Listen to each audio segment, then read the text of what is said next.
Oh yeah. Didn't want to see that video. Fuck, I don't remember how that video went though.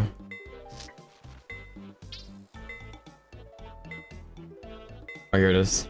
Is it just me, or has everything in the old RuneScape market crashed?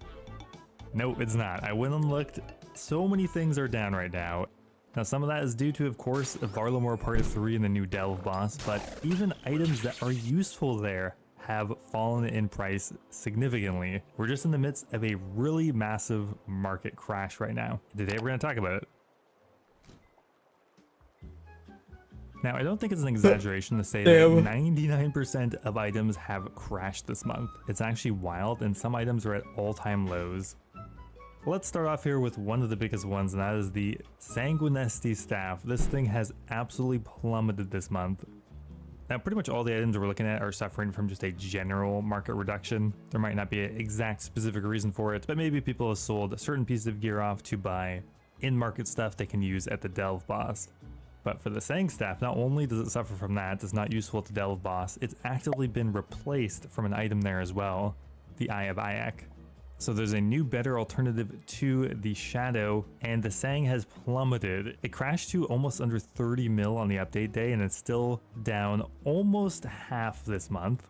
We've never seen the Sanguinesti this cheap before. Another item, the Inquisitor's armor set, which once again kind of suffers from two issues. One, not useful at the Doom, but also a secondary reason is the drop rates of Fasani has been kind of pseudo decreased because Fasani has just become quicker to kill, so there's more kills per hour, thus more items. But still, the Inquisitor's Mace fell from 330 mil to 240, literally losing a third of its value in about a week. And the armor set did not fare much better, plummeting from 250 down to 170 right after the update. The Shadow is down to 930 mil. I mean, it was already falling, but once people figured out it wasn't useful at Ostoiac, how many synonyms for the Doom boss are there? I don't know. It fell 70 mil this week, which is pretty wild for a mega rare. Oathplate, that was already crashing just from Yama being farmed more. Honestly, didn't crash much more from the update, but the entire set is down to 220 right now. Pretty much all mage gear is crashed. You don't really use it at the Doom. The Ancestral Robe set's down 50 mil this week. Okay, we definitely have to talk about the Cerberus boots. These things were pumped so hard leading up to the update, and literally as soon as it dropped, cut in half. The funny thing is, people knew exactly what the update was, exactly how these boots would interact with the Delve boots. I guess the only unknown was how rare the Avernic treads were going to be. So the Avernic treads are definitely rarer than anticipated, but still immediately the price was cut in half, which is funny. Primordials, pretty similar thing, immediately dropping from 27 mil to 22 mil. Items like the Altor down to 130 mil. That's such a good deal for an Altor. It's crazy. The Dragontor Wand, I think people were hoping that might be useful at the new boss. Pretty much cut in half in a week. Burning Claws, once again, were gambled on it being good at the Delve boss. I mean, it is a demonic creature. Nope. I mean, they are somewhat useful, but still dropped from 9 mil to 6 mil this week. Burning Claws are tanking. And the Bofa, you can use it at the Doom, but it's not very good. Bofa is down to 110, the cheapest it's been in years. I appreciate it, Nibbies. And the crazy thing is, even items that are useful at the Delve boss have still crashed. That's just how overpumped the market was. Synapses, you still need a synapse, ideally, for the Delve boss. Doesn't matter, crashed 13 mil this week. Synapses are falling. The Scythe, which is pretty much best in slot for one of the punish mechanics, still crashed on release by over 100 mil. Damn. Gnostics of Ralos, which, what a wild ride this item Not that was any of this matters to me. For the update. As an Iron Man. Comes out, people think it's one of the best spec weapons to use. Turns out it's not actually really worth using, and it's crashed from 110 mil to 60 mil, literally cutting in half in just a couple of days. Pretty much, if you go over here to the high margin items, look at pretty much anything, it will have crashed. Missouri. Even Missouri, which is useful at the boss. I mean, it's a ranged boss. Even Missouri crashed about 10 or 15%. Let's come over, look at another item. Virtus down about 20%. The Nightmare Staff down 20-30%. The Elysian going from 700 mil down to 600 mil. For most of the fight. I thought it'd be like talking about the market change rather than, oh hey, everything's down.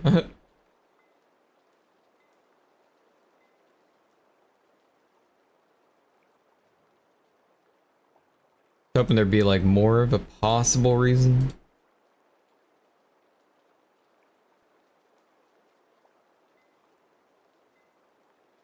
Papa John Schnatter was once the trusted, smiling face of a multi-billion-dollar pizza empire, but one leaked phone call of him using a racial slur destroyed his company and reputation forever, and his response to the backlash could not have been worse, claiming that he spent nearly 2 years in a sort of racist rehab to stop himself from saying the slur. And we've had 3 goals for the last 20 months to get rid of this N-word in my vocabulary and dictionary and everything else. And although this could be one of the worst ways to address a controversy in history, and there is no excuse for using a slur, John constantly tried to convince the world that this was all a calculated setup by people who wanted him exiled from his company. And when you hear the full story, he might not seem that crazy. There are even a small number of OG Papa John's fans who think he is innocent and are campaigning to reinstate him as CEO. go. One thing everyone agrees on is that the pizza quality was much better when he was still in charge, because today they have seemingly abandoned their promise to make better pizza with better ingredients. Today we are going to assess the crash and burn of John Schnatter's career and reputation to determine if it was all Papa a John's used to be calculated good. setup. John It's really Schnatter good. quickly developed a reputation for being a ruthless, no-nonsense businessman, but to compete with giants like Domino's, Pizza Hut, and Little Caesars, you aren't necessarily going to thrive by being a nice guy. Ironically, his persona to the public was the happy-go-lucky, trustworthy spokesman for the company, which created a difficult-to-manage dynamic between who he actually was and who the public thought he was. John proved his entrepreneurial skills when he saved his father's business from going bankrupt. Mick's Lounge in Jeffersonville, Indiana was a local tavern that was desperately in need of a new business strategy in the early 80s, so John took over. We cleaned the pool tables up, we cleaned the food up, we put handsome bartenders behind the bar. We had a euchre tournament on Thursday, we had a little King's Night on Tuesday, we had a pool tournament on Sunday. Just from the promotion to the food to, we were doing like $2,000 a week, and within 3 months we were doing $10,000 a week and doing $1,000 a week in pool table revenue. And while John has said that fixing the bar was a dream, he actually hated the idea of running bars for a career. I didn't like the bar business. I didn't like all the fights, all the cussing, the drinking, but I loved running the business. John's real obsession was pizza. He fell in love with it while working as a dishwasher at a local restaurant called Rocky's Sub Pub. And I was washing dishes at Rocky's, and I hated washing dishes. And so you weren't allowed to make pizzas unless you were a Fondrisi, Joe John or Frank Fondrisi. So they got a good write-up in the scene. The thing took off. And sure enough, I got promoted from washing dishes to making pizzas, and that's when I knew that's what I wanted to do. Schnatter brought his father's bar back from the dead, paid off the $60,000 in debts, and started making pizzas in a broom closet to sell to the customers. The customers loved the pizza, and the demand got so high that John purchased the shop directly next door and established the very first Papa John's location. John was a 21-year-old dreamer who was willing to work until he could no longer stand. He was always thinking of ways to make a better product as fast as possible for the best price, like when he upgraded from Baker's Pride ovens that could make him $1,000 in a day to conveyor ovens that could make him $1,000 per hour without breaking a sweat. Once the first Papa John's location was earning $9,000 per week in revenue, John's confidence turned into what he even admits was borderline delusion. I'm all pumped. I'm ready to go. I'm excited. We go down to Domino's, which is about 3 miles down the road in Grants Plaza. I walk in there. I'm 22 years old. Sure. We're doing 9,000. Yeah. I said, "What are you doing a week?" He said, "We're doing 6,000 a week." And I just basically looked at the guy and I said, "We're going to kick your ass in the whole world." You said that. Basically. 22 years old. How I thought with one store, because we were whooping them in Jefferson, Indiana, we were going to beat them. But I thought that way, which is crazy. John strategically stole the best parts of other great pizza chains to make Papa John's the best of them all. He liked the cheese from Mr. Gatti's Pizza. He liked the sweetness of the Greek's Pizzeria sauce, as well as how they fulfilled a large volume of orders. He studied a local bakery to learn how to get his crust perfect. And he was even an employee at Domino's to learn how to optimize the process from order to kitchen assembly line and then out the door. Love Domino's. It was this obsessive need to make the best product possible, along with a cutthroat business attitude that allowed him to scale from one store to 5 to 10 to hundreds of locations. I think resilience and persistency beats genius and intellect every time. Let's say you want to be a dentist. Sooner or later, there's going to be a dentist that was a dentist before you were a dentist that has made it. Well, human nature, then they start playing their golf. Then they start having their poker game on Tuesday night. Then they start closing office on Friday. And what it does, it gives a young entrepreneur like you that's a striving dentist that wants to be like the other dentist, it gives you that incentive. Sooner or later, if you outwork them, you're going to take advantage of the guy on the golf course. And they all get fat and happy.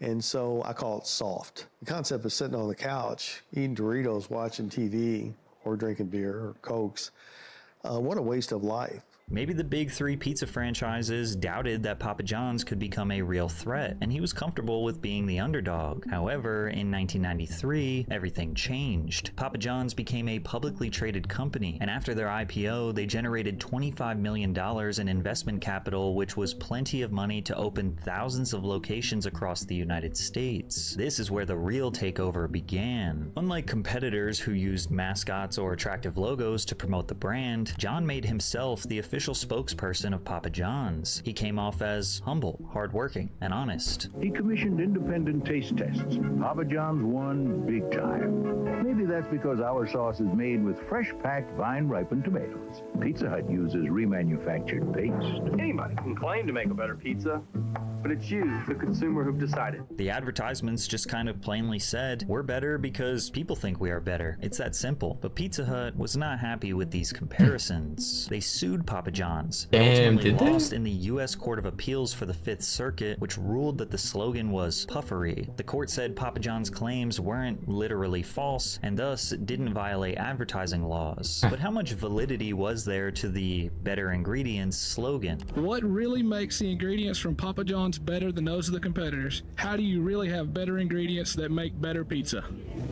I think you said it this way: better ingredients, better pizza, Papa John's. Another good question. You can't make a silk purse out of a sow's ear.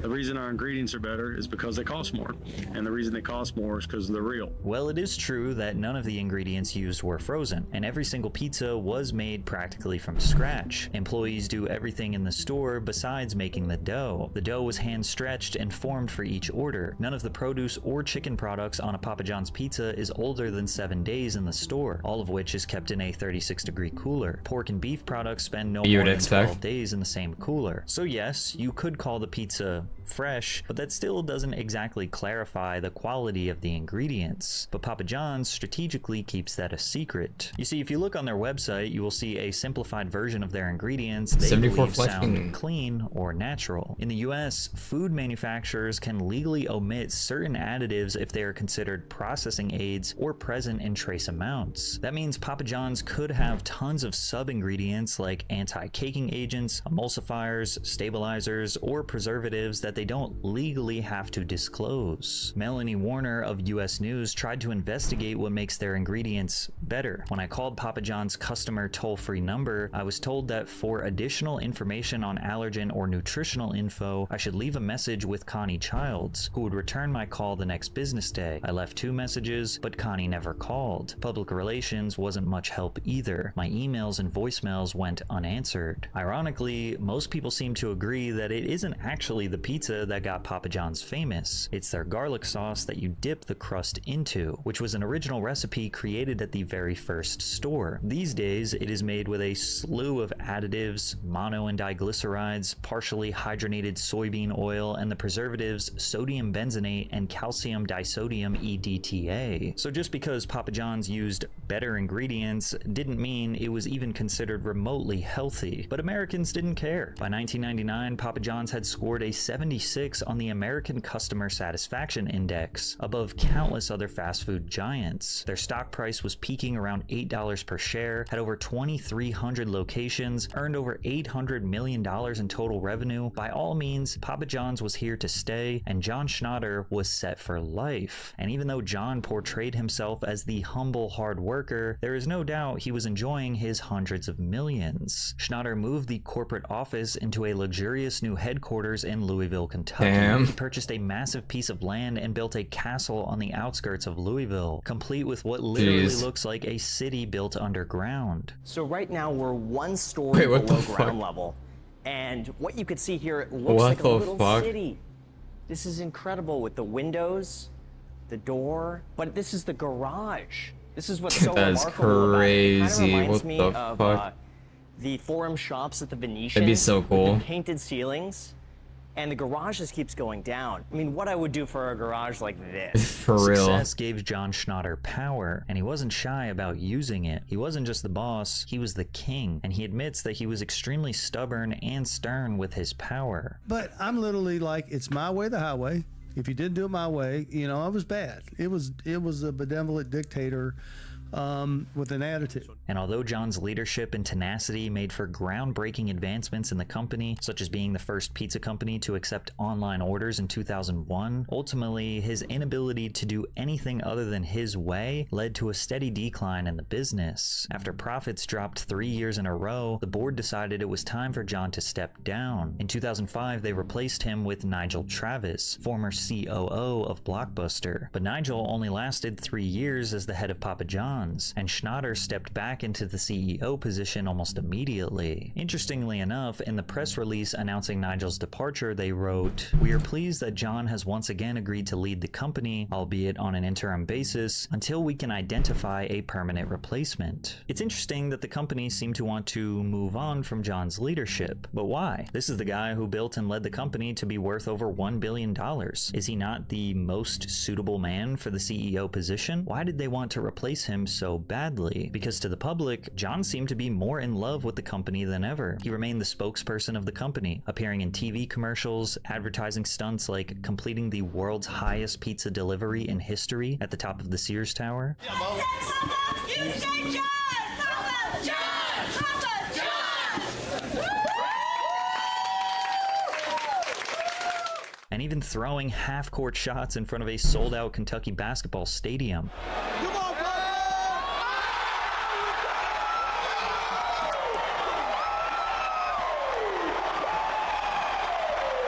This guy did so many commercials, you would think he might actually show up to your house and personally deliver you a pizza when you ordered from your local Papa John's. Pizza! We got pizza! I'm John with Papa John. Hey, Papa's in the house. How about some Papa John pizza?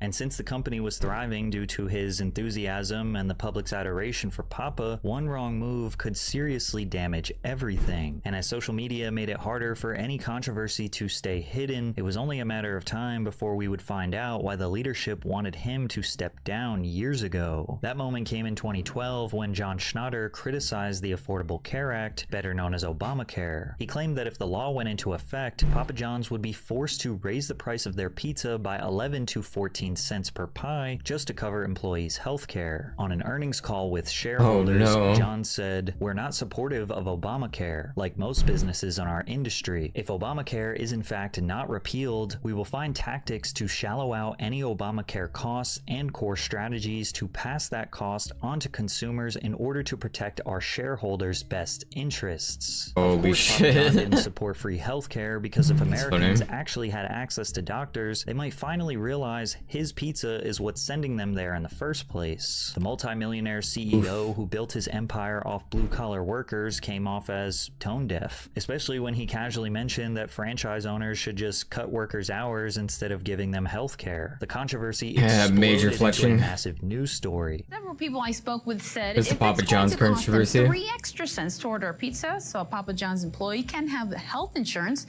They're fine with that. Others told me it's bad business. Outrage sparked online. A viral Reddit post said, "There's plenty of places to get cheap pizza in the world. Anyone else ready to boycott Papa John's?" This was one of the first moments where the public began to see cracks in the Papa John persona. And what you will notice is that both of his next major controversies happened almost the exact same way. Keep in mind that his Obamacare comments were made during an earnings call in 2012. Earnings calls are often recorded and transcribed for transparency. These calls can be described as semi-private. They're not necessarily public-facing, but they're usually accessible to a wide range of people, investors, analysts, other employees. So if a CEO says something controversial during one of these calls, it only takes one person to share it with a journalist, blogger, or TV personality for the whole world to know about it. John couldn't help himself but let his personal politics bleed into the conversation. Obamacare was a deeply divisive topic at the time, and that's because any attempt to create a somewhat reasonable healthcare system in the US has been a massive hot button issue. Then again, most of the opposers are not regular hard-working people, but rather rich oligarchs who are ultimately the ones that will lose billions in profits because they have been taking advantage of citizens for decades. John clearly valued corporate profits over what many see as a fundamental human right, and it may have upset someone who was on the inside. It'd be nice if it was a fundamental human right. Because the way this information exploded into the press so quickly felt almost surgical, as if someone who was on the other end of that call wanted the world to hear exactly how out of touch John really really was. And this wouldn't be the last time something he said in what he thought was a private setting would make headlines, because in 2016, his political comments about the NFL would cause even more public outrage. In 2016, racial tensions in the United States were reaching new all-time highs. Many communities were still processing the acquittal of George Zimmerman, who shot 17-year-old Trayvon Martin while on neighborhood watch. We started seeing more funding for police body cams to ensure safety for both officers and citizens, and the divide led to the establishment and worldwide visibility of the Black Lives Matter movement. Black Americans weren't just frustrated. They reached a boiling point for generations of injustice, and millions were tired of staying silent. One man who joined the protest was San Francisco 49ers starting quarterback Colin Kaepernick, who refused to stand for the pregame national anthem and instead chose to sit. There's a lot of things that need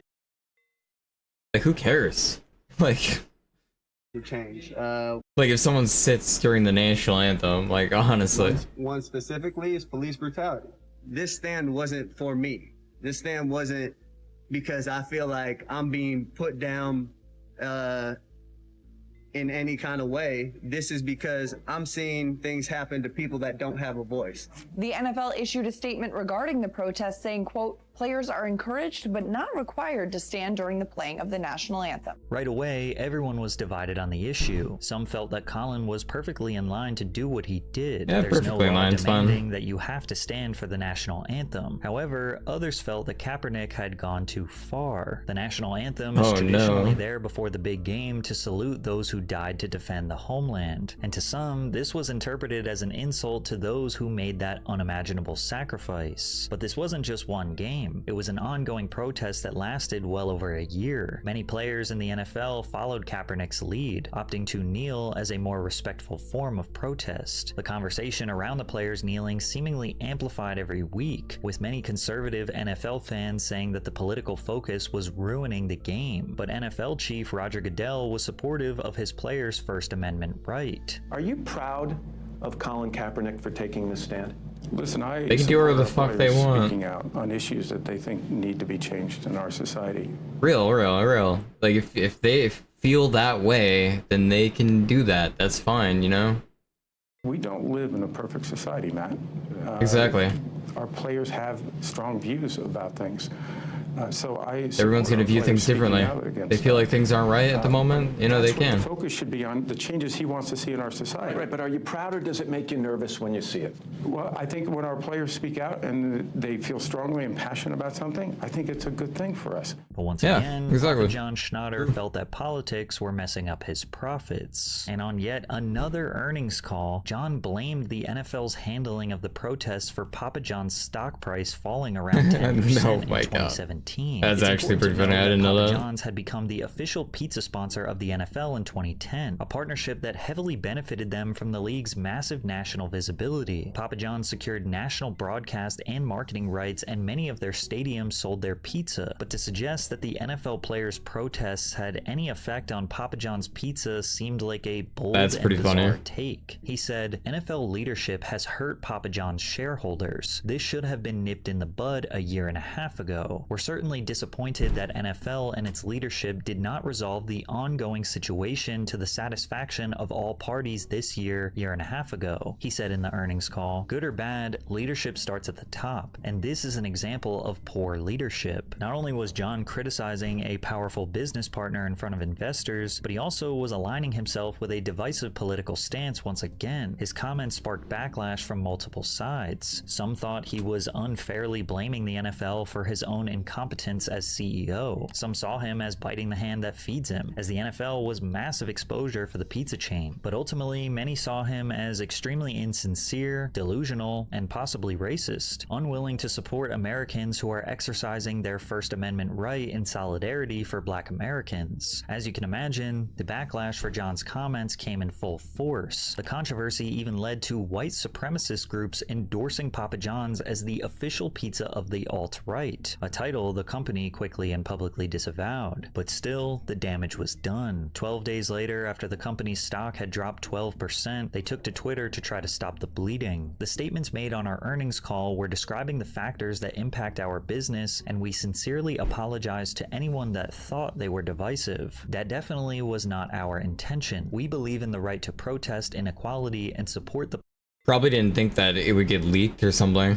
players' movement to create a new platform for Like, probably didn't think it'd be a big deal or some shit. As I don't Americans, know. we should honor our anthem. There is a way to do both. This wasn't really much of an apology, but rather just a statement. He's probably of things speaking that we super already freely. knew. Once again, John's inability to keep his personal politics out of his professional life cost him and the company big. 1 month later, Schnatter resigned as CEO, but stayed on as chairman. Weeks later, a mutual agreement was met to terminate Papa John's as the official pizza sponsor of the NFL. They would be replaced with Pizza Hut. The company was going downhill fast, but still with a chairman's seat, John Schnatter still had power. But he would, for the third time, say something on a conference call that would officially destroy his reputation forever. After John's fight with the NFL, earnings were down by almost 50%. Brandon Roten, chief of marketing, felt it would be wise to reduce Schnatter's presence in TV advertisements, as well as reduce John's association with the company overall, since he was the sole reason Papa John's was ever in any controversy. It seemed like the company was looking to make John invisible, and he just couldn't handle the idea of being sidelined when he was responsible for all of Papa John's success. After months of arguments with his internal team, his executives sought a compromise to try to make everyone happy. In order to get things under control, the board made an agreement that John could stay on as chairman and still be the face of the company under one condition: if he accepted coaching from a PR firm called Oslin & Gage, operating under the ad agency Laundry Service. Papa John's hired Laundry Service for a new advertisement strategy, and Laundry Service brought in their PR team, Oslin & Gage, to specifically coach Schnatter on how not to destroy the brand any further, and the goal was to train him in modern media etiquette and contain his public outbursts, and ultimately leave his personal opinions on politics out of the pizza business. But during one of those training sessions between Laundry Service and John, he said something so reprehensible that the PR firm decided they did not want to help him anymore. On July 11th, 2018, Forbes published a headline that spread like wildfire. Papa John's founder used N-word on conference call, and the clip of the conference call was released. What bothers me is Colonel Sanders called blacks niggers. I'm like, I've never used that word. And they get away with it. This was now the third leaked phone call that made headlines. On the call, John and the PR firm were discussing his response to the NFL controversy. His suggestion that Colonel Sanders used to say the slur came off as deflective to his own offensive behavior. Sanders' grandson, Trig Adams, responded to John's comments saying, "He's a weasel. Because he's prejudiced, he's trying to say somebody else was too." Sanders had absolutely no prejudice against anybody. There were a few people that initially tried to defend John, saying that his use of the word was actually him calling out racism, which, even if it was, this was a terrible way to express it. Him claiming that he never used the N-word in the same breath that he just let the slur roll off his tongue seemed delusional. And in the same day news broke that John said the slur, he resigned from the Louisville University board. The Cardinals Stadium announced they would be removing the name Papa John's Stadium. The MLB cut all ties with the pizza chain, and Schnatter resigned as chairman of Papa John's. This was the official nail in the coffin for John's career and reputation. He issued an apology that nobody took seriously. News reports attributing the use of inappropriate and hurtful language to me during a media training session regarding race are true. Regardless of the context, I apologize. Simply stated, racism has no place in our society. But John didn't believe what he said in that apology. He actually did seriously believe that the context of this conversation was extremely important, and if the general public knew, they would believe he got set up. And honestly, the details do look a little suspicious. You also have to consider that just 8 days after Forbes published the racial slur controversy article, they released another article called The Inside Story of Papa John's Toxic Culture, which portrayed John as a controlling, vindictive leader who created a culture of fear and intimidation within the company. The article included anonymous accounts from former employees describing verbal abuse, sexual assault, and reinforcing that John wasn't just careless with his words, but toxic at his core. The details of both of these articles would require months of energy and effort to produce, so there is no doubt that Forbes choosing to release these articles within a week of each other was calculated. I want you to take note of the little details in this article that most people skip over, and that is all of the anonymous sources and them making claims that are almost immediately refuted. The article claims that John surrounded himself with loyalists by hiring his high school friend Tim O'Hearn as a powerful executive and his longtime associate Steve Ritchie as CEO, which created a bro culture at the top. Papa John's has effectively been a public company operated like it is privately owned. A veteran employee says, "Nothing is happening there unless John wants it to happen." They also go on to say that female employees were mocked and asked if they were menstruating. Male executives made references to gangbangs and comments about whether women wanted to jump on the train. Schnatter disputed most of this story. Papa John's did not respond to repeated requests for comment. Ritchie, for his part, did not respond to a request for comment, and O'Hearn contested portions of the story. The language here is key. Disputed most of the story. Contested portions of the story. This allows Forbes to cover themselves legally while leaving the reader unaware of what is actually true or not. Like, here's a classic example of them trying to claim that John would cheat on his wife. One former executive says the married Schnatter would disappear for days on work trips, stirring suspicion that he was, quote, hooking up with girls. Schnatter denies this. So they make a random claim from an anonymous source, and then John denies it. So now it's up for you to decide if it's real. But in theory, they could make up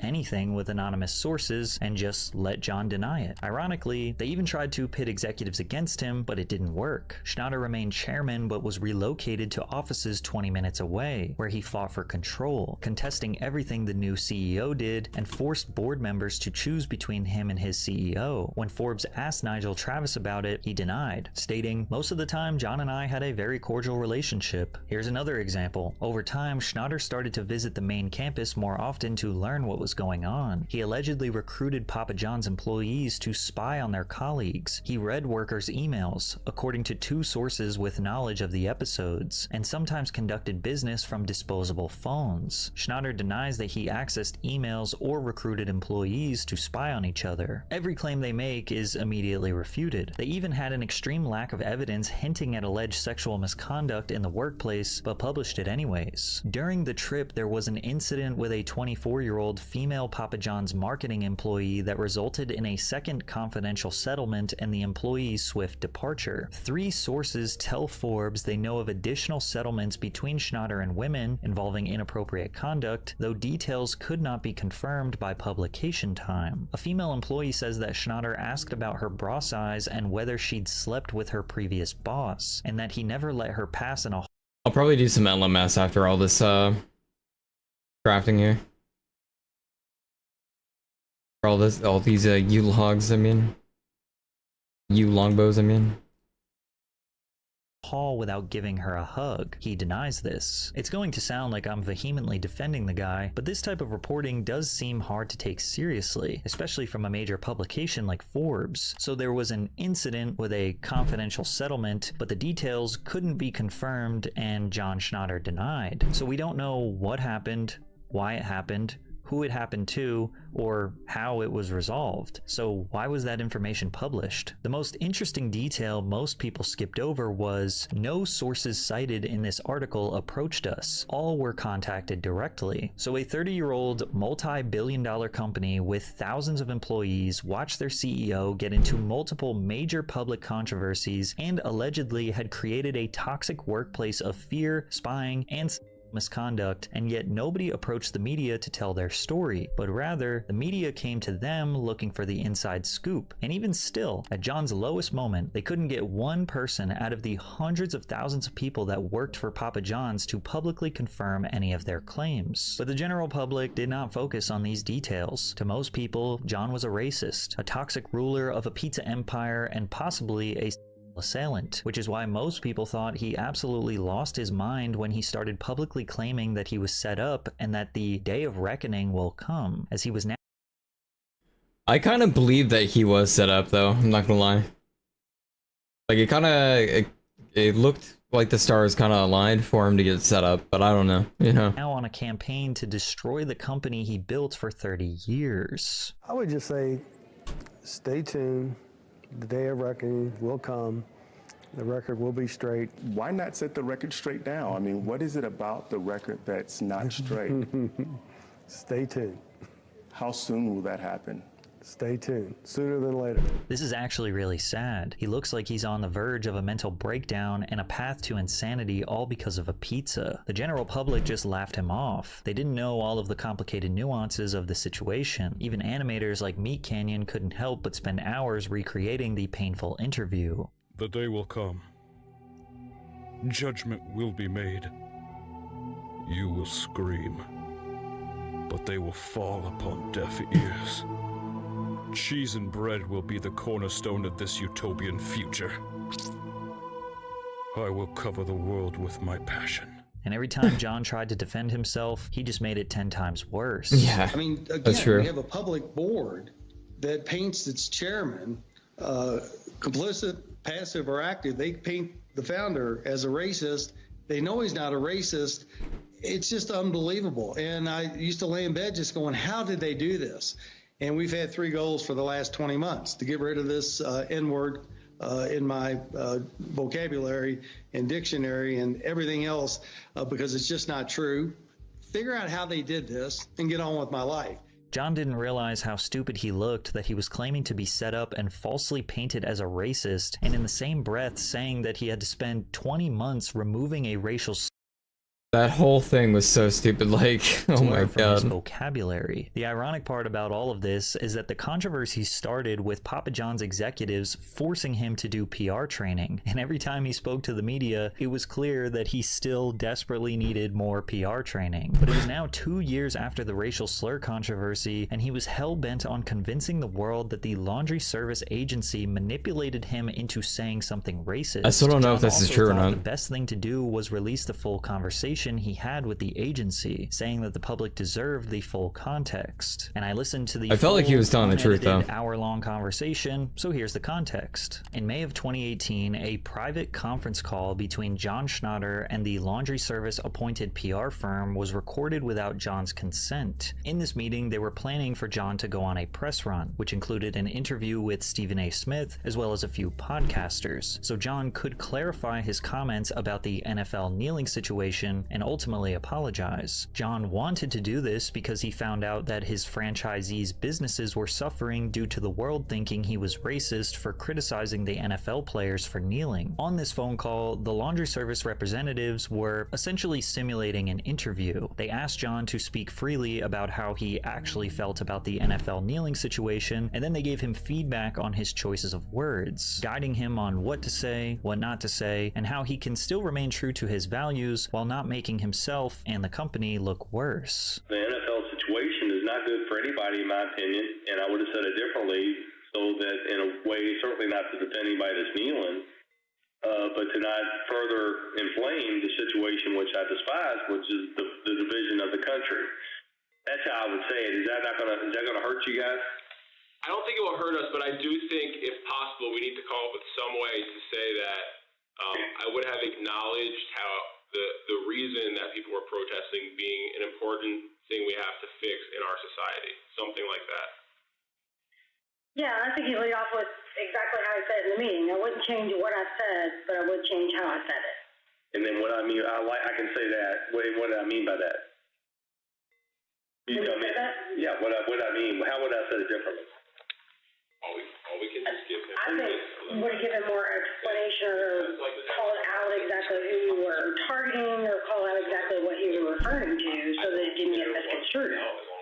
So you would say, listen, this has nothing to do with race. This is all about Goodell. All about the NFL and the issues and how it impacts business and sponsors and things of that nature had absolutely nothing to do with race. As you can hear, they are talking strategy. Say this, don't say this, say it like that, etc. Now they went back and forth talking in circles for 40 minutes, and it's for one very simple reason. John was not actually sorry for his comments. He didn't agree with the kneeling. He didn't agree with the NFL not putting a stop to it, and he still felt that the NFL hurt Papa John's sales. He literally thought and said in this conference call that the NFL players kneeling was destroying the NFL and all of the brands associated with it. So John going on this this planned media tour to talk about this NFL controversy all over again was not to try to express an honest apology. It was to try to carefully manufacture a new response that would be more acceptable for the public while not feeling like he was actually going against his values. Yeah, when I talked to Fred Smith, Peyton Manning,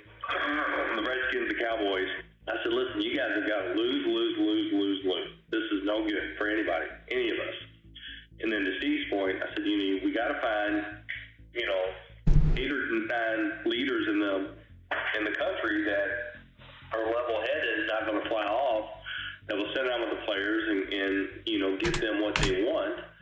At the same time, not, destroy the league, destroy the players' future income, destroy sponsors, destroy the fan base, etc.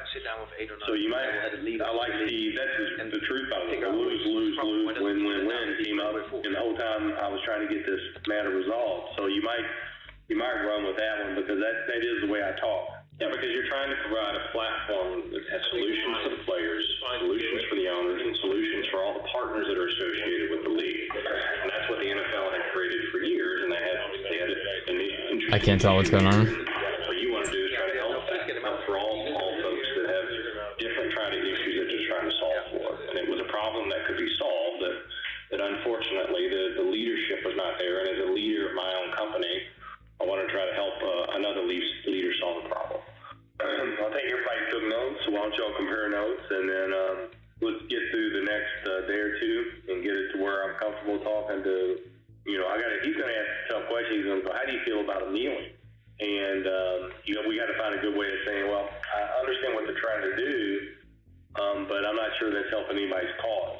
Now, the PR firm, which we would ultimately find out, just straight up thought he was wrong. Now, PR firms are supposed to remain unbiased. Since they were being paid by Papa John's, it's their job to handle the public relations without inserting their own personal feelings into John's response. In a way, it's kind of like a softer version of a defense attorney. Like, at the end of the day, someone does have to defend somebody who's committed reprehensible crimes. And the PR firm was trying as hard as they could to figure out a plan for John to reapproach the media without making things worse. But John just kept rambling and rambling, and the PR firm was getting frustrated. It would make their job easier if he just said, I was wrong, I understand my comments came off as racist, I can assure you that is not who I am, but I've taken the necessary steps to educate myself, and I apologize to the NFL and the players who were peacefully protesting. But he didn't want to do that because he didn't believe that. And when you listen to the call, you can tell he was pissed off that he felt like he needed to censor himself because he thinks Papa John's does so much for the NFL. And at the very end of the call, he even questioned if he needed to clarify his words at all, essentially defeating the purpose of this entire hour-long meeting. I mean, do you all really think it's a big deal to rectify what's been said? I certainly think we need to change the narrative. I agree. I just wouldn't wait 8 months after the fact. Yeah. That's what I was going to say. I was like, Jesus Christ, if your man gets counted and we give this NFL $40 million a year for the number one brand, and now all of a sudden we're over this is crazy. So, anyway, we'll see. Up in New York, we made a decision. We're going to go out and get killed again, and then I don't have to worry about doing that. And I got to tell you, heaven forbid this company, if they're not going to use me at all. After I'm looking at this research, I'm just not seeing how you're not tell the Papa John story and let them. What bothers me is Colonel Sanders called blacks n****. I'm like, I've never used that word. And they get away with it. Yeah, we use the word debacle, and we get framed in the same genre. It's crazy. This whole thing's crazy. All right, John. All right, I'll see you. Thanks, John. By this point, the laundry service reps were officially pushed over the edge and abruptly ended the call. They spent an hour trying to coach him, only for him at the very end to basically say, why are we even doing this? And then have the audacity to say that Colonel Sanders used to say the racial slur and that John never says it, even though he literally just said it. After the conference call ended, the recording did not. And you can hear the laundry service representatives debriefing where they express how frustrated they were and actually how they wanted him to now get exposed. How big is fun? Really. And a lot of guys. They were very revealing. Yeah, I mean, that's already all been revealed to me. Yeah. So I just wanted to go out and talk. Yeah. Because he can't speak even the most, we find some empathy for why they're doing this protest. Like, he wouldn't even pick up on that. Yeah. But you can't just say that. Did he actually say anything? No. I missed that as well. Literally just the Colonel Sanders said that. He said he called him that word and he's fine. But all I did was say the bottle. And he has no problem saying that, but he can't say that he said anything wrong. Yep. It's crazy. It's like, but the thing is that he's all about like money, and to me, like the players saying that they're still going to protest because they're saying this is a real issue. It's not about money. No one has said to him, dude, are you really not getting it? You are out of touch. Everyone, including us, are pandering a little bit to the man. No one is saying, you are actually out of touch. You cannot say these things. I get your empathy now about that you find it horrible. He knows. No. Yeah. Okay. Then he doesn't give a shit. Okay. I just wanted to go and speak the truth. And I want to write down the bullet points and then let him go. We just have to make sure it's an hour-long conversation. Yeah. So that he says here. He's going to come out. He can't control it. I want the person interviewing him to say that even though he knows to not say those specific answers, I want that to come out too. Like, I want that to come out now, even though he's firing. Yeah, like, I want whatever we recorded to be like the actual interview. I already spoke to Don Orwell and said he gets it. He said he'll only do it if he can ask all the hard questions and really talk about all the hard issues, and he'll do it for an hour on Twitter Live, and he'll let people ask questions. As you can tell, the PR firm was fed up. They straight up felt that John was wrong, that he could not accept it, and that he was a racist. And now actually, instead of helping him, they planned on setting up interviews where he would be asked really tough questions, hoping he would speak exactly like he did on the private phone call to expose himself to the world that he is a racist. But they actually just sped up the process. They didn't schedule any interviews and instead leaked the audio of him saying the N-word to the press out of resentment. And John tried as hard as he could to express to the public that he wishes he didn't say the actual word, but rather the phrase that represents the slur. The context was used as a contrast. I never used the word. This guy uses the word. I never used that word. It was to make a point. Do you think that it's possible to not have racist intent, but still have racist impact? I think if you use a racial slur, you have ill intent. You know, I think if you cite the word as an example, don't use that word, I don't think that's ill intent. I think that is anti-racist, absolutely. Would you agree that the N-word, the real word, is arguably the weightiest word in the English language? And I'm wondering if you felt that only in the aftermath, or if at the time when you said it, you knew the power of actually stating the N-word, because if you had just said the N-word, we probably wouldn't even be talking about this right now. Right.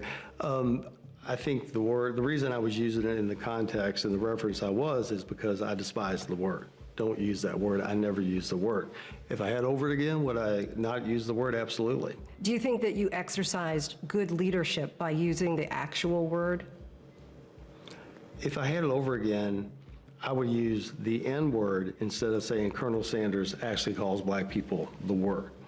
I definitely would use the N-word. So was this all a setup? Well, there is nuance to consider. Yes, the media expose seems to have been set up by the laundry service PR firm and Forbes. However, John was not pressured or manipulated into saying anything racist. That was his own volition. He expressed his true feelings about the NFL protests ad nauseum, and he chose to just randomly say a racial slur, unprovoked, and pass it off as criticism of a dead guy. But John Schnatter relentlessly pursued a lawsuit against Laundry Service, and after battling for over 4 years, Laundry Service tried to get the case dismissed, but the judges kept ruling in John's favor. Laundry Service leaked a partial, deceptively edited excerpt from a private coaching session to Forbes, intentionally distorting comments Schnatter made against racism and reversing their meaning to harm the Papa John's founder and the iconic brand he built over 34 years. That's pretty fucked up. Service subsequently provided a doctored tape of the conference call to Papa John's International with several crucial minutes deleted. The case was ultimately settled out of court in John's favor. So yes, John was set up in regards to how this information got to the public. Yes, he is a terrible communicator, but whether or not he is actually racist is up for you to decide. And even 6 years after he has been removed from any and all operations from the company, sold off a lot of his stock, he's still doing podcasts and interviews today, being extremely critical of the Papa John's brand, claiming that the quality of the Papa John's pizza has gone significantly downhill since he left the company. Gone from a hand-tossed dough to where they now do it with a machine, so they actually like a patty, place it down, and so you lose that authentic, really where the dough kind of rises. But this still wouldn't be an 8 pizza. This would be probably a 7 pizza, maybe 7 out of 10. You're saying 7 out of 10. If it's not an 8, you're not supposed to serve it. This product wouldn't be an 8 either, but at least it's got toppings on it. But again, see, there's not toppings out to the edge. But if I'd have been CEO and these would have come, this would have been a huge disappointment. These would have been sub 7 pizzas. Today, they're probably, what I've seen of Papa John's the last 16 months, these are actually some of the better ones I've seen. But again, you're not going to be able to differentiate between a Pizza Hut and a Papa John's. But let's see what the other 2 players come in. That's another thing I think they've done. I think they've definitely changed the crust, but it doesn't taste the same. I don't know if they changed the sauce, but something with the product doesn't taste. The one from Papa John's doesn't taste like the original pizza. They've changed the recipe. They've done something. I don't know exactly what they've done. I know they changed the dough recipe so they could make it softer to spin it out with the machine. But that doesn't taste like our sauce. So I don't know if they went to a paste sauce or if they put something else in there, but it does not taste like the original recipe, in my opinion. John's continuous attempts to clear his name seem less about genuine growth and more about personal vindication, driven by a bruised ego and inability to accept responsibility for his own actions. Then again, it's easy to see why he would be resentful when the business he dedicated 35 years of his life building got destroyed by a calculated setup Papa John's, to be honest. Hired to protect him. It'd be hard not to have a vendetta against people who set you up against your own company and shit. Like, that's crazy. I always felt like he was telling the truth on that, that story though. Is he racist though? Like, I have no fucking clue. He could be. I don't think he is, but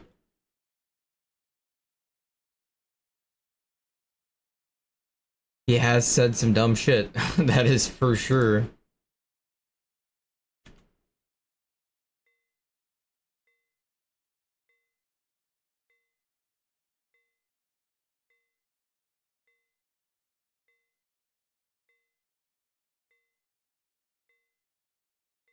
Cartoon Network, a legendary TV channel known Cartoon for Network used to be good. Cartoons. Adventure Time, Regular Show, Samurai Jack, Gumball, The Powerpuff Girls. Man, goated, all goated. On and on. That had Nettie. And ICU, and Lord knows you got some incredible shows. But I think we all know who wears the crown here. But what if I told you there was a time when Cartoon Network lost its way, and for some reason decided to make live action shows? My God, you're called Cartoon Network. What were you thinking? First Canadian tunes, and now this? Oh, watch out, she's gonna blow! Ew! Disgusting. But it's safe to say that 2009 was the worst year in Cartoon Network's history. Get this, 2009 was the only year in the company's entire history without a new animated series premiering whatsoever.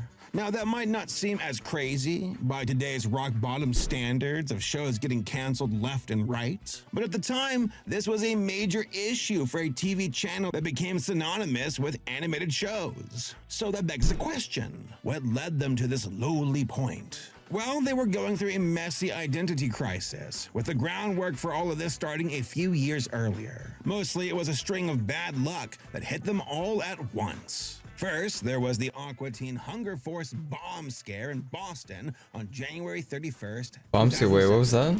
Yes, Really? What was intended Wait, to I be don't a remember that one. marketing campaign for the Aqua Teen movie instead created a ton of controversy for Cartoon Network's parent company. And obviously, the objects in Oh, question I were kind of not remember really that. bombs, just a series of LED signs that were placed around areas of the city. I mean, have these guys seriously never used a light bright before? Hello? I have no idea, but one way or another, these signs were suspicious enough to cause an all-day police investigation. The backlash got so bad They obviously didn't watch Aqua Teen Hunger Force. that Turner Broadcasting paid $2 million to the Boston Police Force for the trouble, as well as then head of Cartoon Network, Jim Samples, resigning in the scandal aftermath. I guess it really blew up in his face. He was replaced by Stuart Snyder, who made a mixed bag series of choices that noticeably affected Cartoon Network's lineup. And for every win, there was a loss. He greenlit Regular Show, hell yeah. AAW. He also greenlit Problem Solvers. L. Ew, yuck.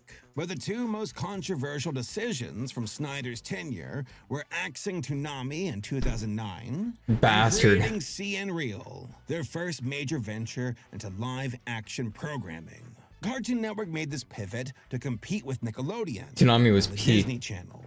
They both had thriving live-action series geared towards tweens and teenagers in the late 2000s and into the early 2010s. And yeah, if you tuned in back then, it was tough to ignore the teen-oriented media that was making Nick and Disney a fortune. Even if you didn't watch them, chances are you've still heard of them. Look, I cannot stress enough how much Cartoon Network was getting absolutely smashed in the ratings by their rivals. High School Musical, Drake and Josh, Sunny with a Chance, iCarly, Zack and Cody, Zoe 101, Breaking Bad, Hannah Montana, Ned's Declassified. Ned's My favorite Declassified was so anime of all good. time, Corey and the House. Right now it's good, not so Raven.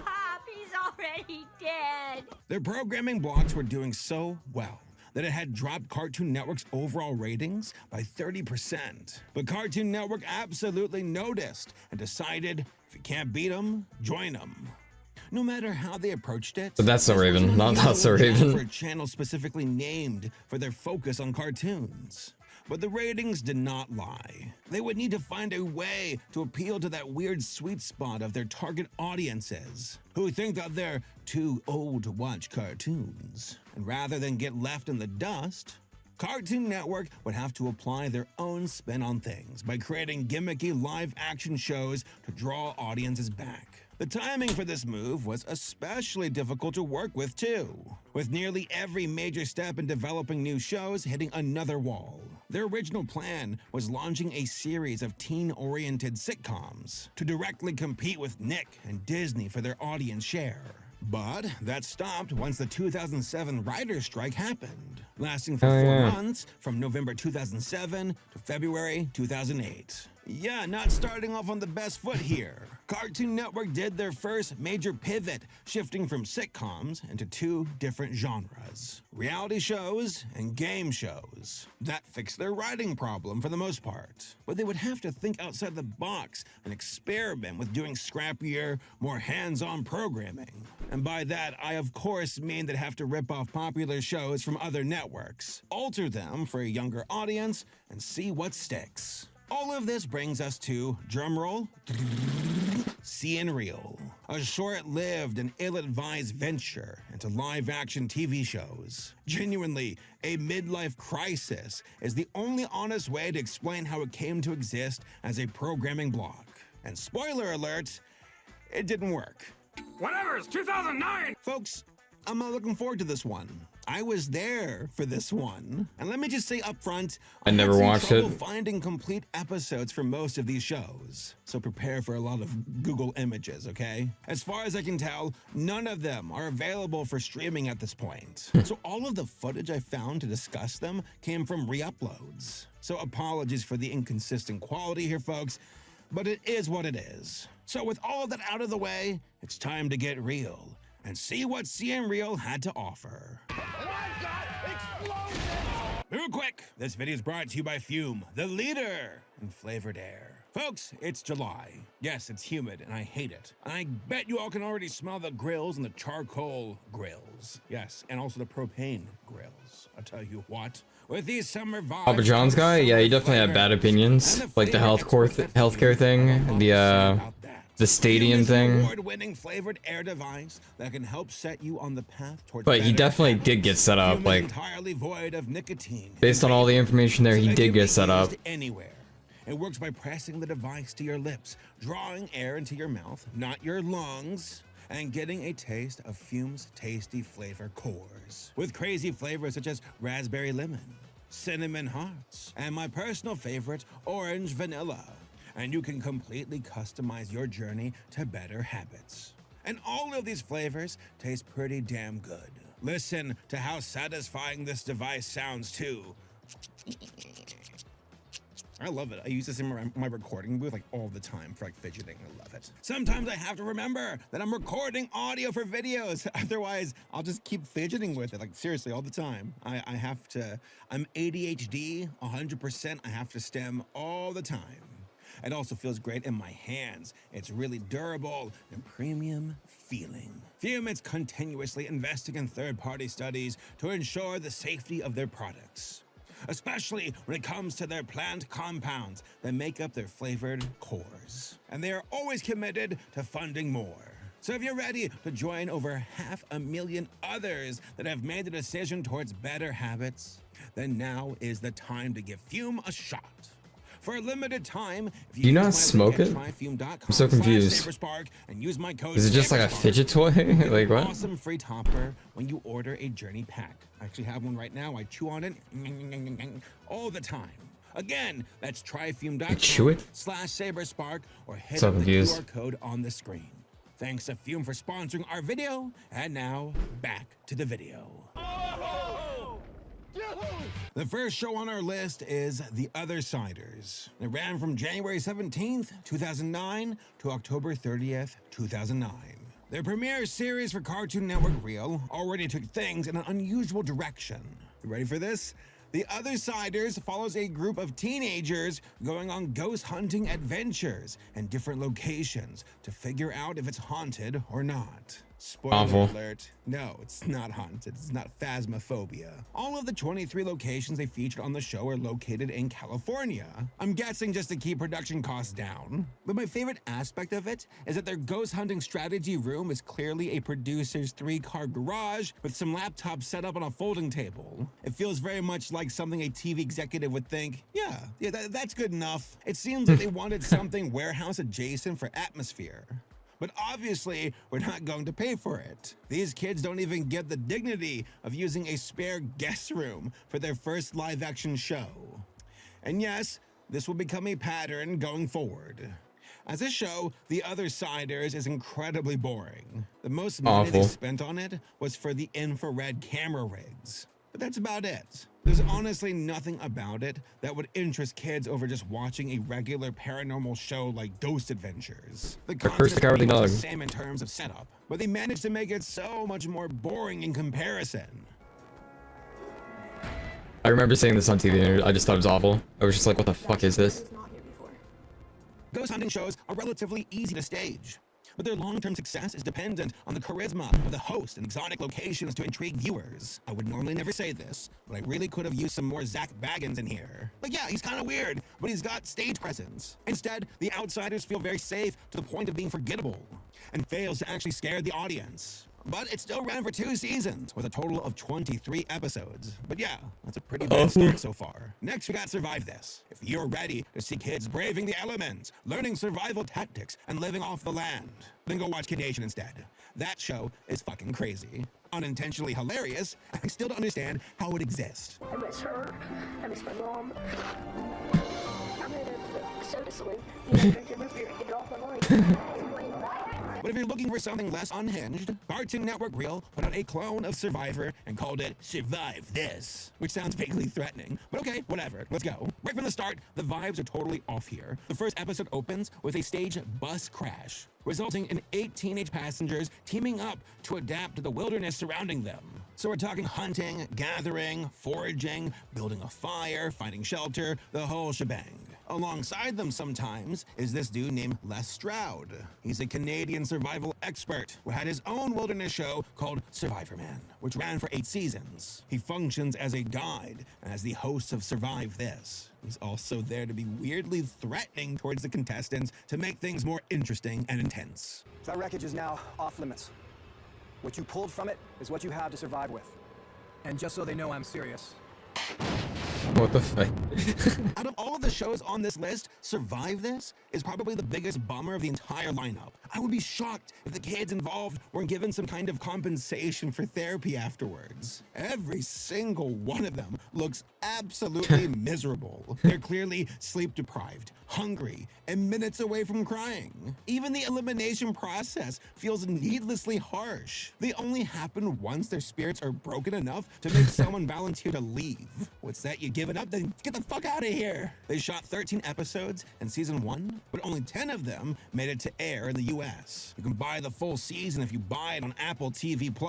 But I otherwise couldn't find it on any other major service in the US. But if you have a Canadian VPN though, you might be able to see both seasons. Next, we got Brain Rush. Okay, so genuinely, this show is the strangest on the list. 75 fletching. Involves teens riding on roller coasters and having to answer trivia questions at the same time. And if that wasn't enough of a wacky twist for you, they only find out they're on a game show after they get on the ride. Is Vin Diesel an actor or a product? Actor!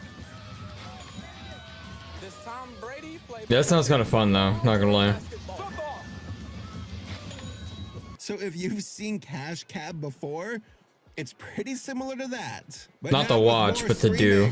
Contestants go through 3 rounds of increasingly harder questions and more intense rides. The prize money per question increases each round.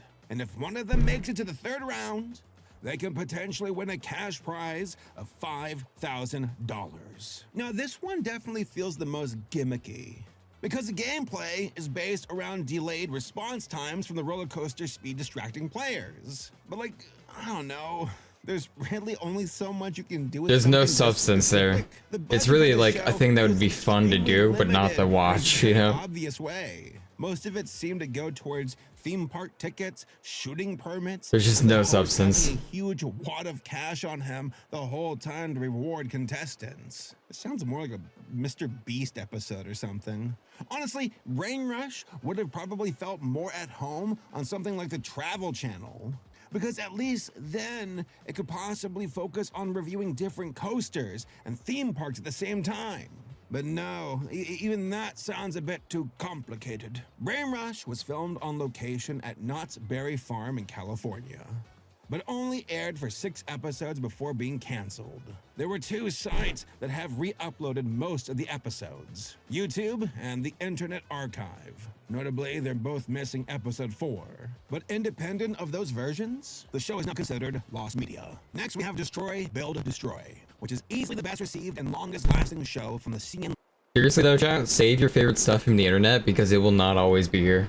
Alright? It's not always gonna be internet archived, you know, someone's gotta internet archive it. You know, it's not everyone's gonna download a YouTube video that has, you know, 1,000 views on it as like an example, you know. That shit could be gone tomorrow and no one else would be able to find it. It'd be lost media there and then. Lineup.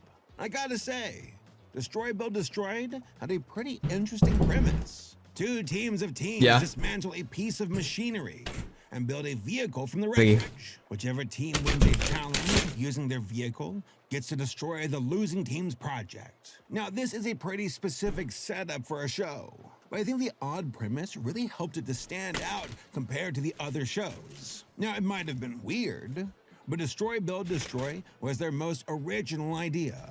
I found an LA Times article about the concept, possibly being inspired by the Discovery Channel show Monster Garage. There's definitely some parallels, but honestly, I'm gonna give it a pass, because the gimmick of destroying stuff takes center stage above everything else. The entire series was shot in the desert, probably so they wouldn't have to worry about property damage or noise violations. And it seems like most of their budget came directly from buying broken down cars at the dump.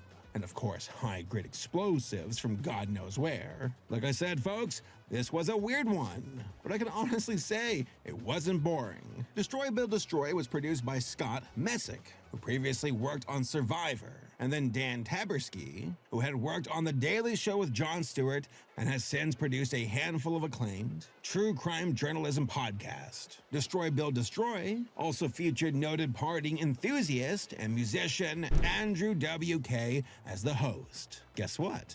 I've actually met him before in real life, and he's really nice and very tall and also smelly, but I think that's like part of his partying brand. Like, he had a white shirt on and it was like all ripped up, but he was really nice. He was a cool dude, and he loved to party. It seems cool. And he loved Pinkie Pie.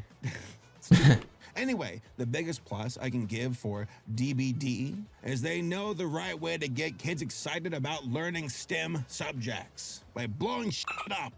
Is it over the top? Absolutely. But it worked, goddammit. Destroy Build Destroy probably would have made some more sense on Discovery Kids, but hey, for what it's worth, it's kind of fun. The entire series has been archived on YouTube, so out of this entire lineup, I would recommend this one the most. Give it a shot. And then we have Bobby Says. Bobby Says features a child star, Bobby Thompson, who gives advice to viewers over footage of viral videos and through interviews with a celebrity guest. I wasn't initially familiar with Bobby, so I had to look up some of the roles he was best known for, which included Mr. T's son from Cloudy with a Chance of Meatballs and Ronnie Shields from the movie Role Models. He also had an appearance in an obscure Nick movie called Imagine That, starring Eddie Murphy. This is basically Cartoon Network's version of Tosh.0 for teenagers. But I'm gonna be honest, you can tell they by far had the most limited budget making it. They had 2 cameras, a sound guy, and a bunch of outdated videos to work with, and man, does it show. The segments don't have a laugh track, thankfully, but the videos they source for them do not hold up at all. It all looks like it's from 1992. Like they're the leftovers from the cutting room floor of America's Funniest Home Videos, featuring nothing that modern kids would care about. Plus, you can absolutely tell the writers gave him very little to work with. The pacing is painfully slow too. Just a ton of dry-ass cake with no frosting here. 2/3 of the CN Real lineup barely made it through season 1, with Bobby Says having the briefest shelf life of all, airing only 6 episodes before being canceled. And now this series was easily the toughest to source for videos for the lineup. It's not streaming anywhere, and the only episode I could find was episode 1 on Internet Archive. And then we got Dude, What Would Happen?, which was essentially a PG version of MTV's Jackass. Not to mention it was the second longest running show that made it past the CN Real curse. 3 teen boys, Ali, Jackson, and CJ, come up with a wide variety of scenarios to try out in real life. It can be simple, like leading a horse to water, or incredibly specific by making cool outfit designs using a flamethrower. Yes, that really happened. Dude, I'm on fire! The flames are so high that I can't even see anything. An honest question here, what was Cartoon Network's Explosives budget for all of this? Granted, I don't think it's a coincidence that their 2 best performing shows feature fire and destruction.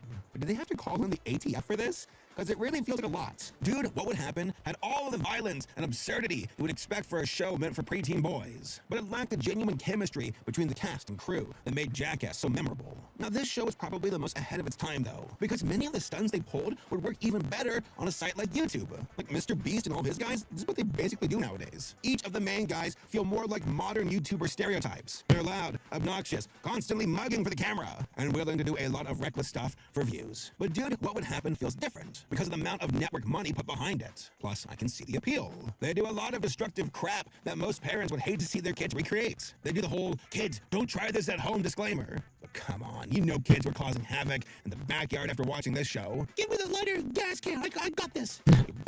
But one thing I could not ignore was the crew involved. There's a lot of lingering adults in the background wearing lab coats who are obviously there for safety reasons, but they don't really get to become characters in the show as far as I can tell. Every single bit is oriented around the guys doing weird stuff, and sometimes a lab dude pops up for a few video frames. This show is loud and can be annoying at times, but they knew exactly what their audience wanted. Too bad that wasn't the case for the rest of the lineup. See the premiere of Destroy, Build, Destroy, Saturday, June 20th at 8:30. Part of the brand new See and Reel. Yeah, I remember seeing trailers for that all the So time. that leads us to the main question of this video. What went wrong? To me, the biggest issue with this kind of programming block is due to Cartoon Network's identity as a company. Both Nick and the Disney Channel have had a wide variety of cartoons and live-action shows airing on them since But it was about the cartoons, it was game peak. shows, sitcoms, sketch comedy. Both of Cartoon Network's competitors had the chance to experiment with other formats in a way that did not feel forced. But Cartoon Network's branding is kind of a double-edged sword. It's strong and memorable, being cartoon-centric from the start. But they committed to that mission so effectively that their identity was tied to showing cartoons, but not much else outside of that. So anything that deviated from that formula was going to be received differently by audiences. Many of these shows were critically panned and short-lived. Fans disliked them, critics hated them, and with a few exceptions, they're surprisingly hard to find online. Despite that, I wouldn't say all the concepts they tried out were bad ideas exactly. Okay, fine. Mostly, but not entirely. Some good did come out of it. I noticed quite a few comments on episode re-uploads for Destroy Build Destroyed stating it got them into studying engineering as kids, which is very cool to hear. But outside of that, See and Reel remained unfocused and lacked the wide appeal needed to last multiple seasons. Mostly, it was just a really confusing move by the company as a whole. After going over all of the shows, I think it's pretty clear what the biggest issue was here. So many of these shows were just so boring. The majority Yep. of the shows involved in See and Reel felt too derivative and safe to really stand out on a channel known for having a ton of personality. Instead, they just went with every predictable trend from the time Yep. period, but managed to make them boring. Only two of the shows included in See and Reel lasted for more than one season. Dude, What Would Happen, and Destroy, Build, Destroy. Both of them made it to 37 episodes in total, and eventually came to an end on the same day, September 21st, 2011. Even if they felt out of place on Cartoon Network as a whole, there was enough of a hook there to keep viewers engaged with the premise. If you're gonna use basic cable money for violence and explosions, let alone on a show intended for children, hey, you might as well.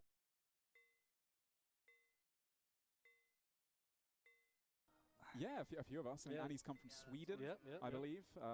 I've come from England myself. Yeah, long way.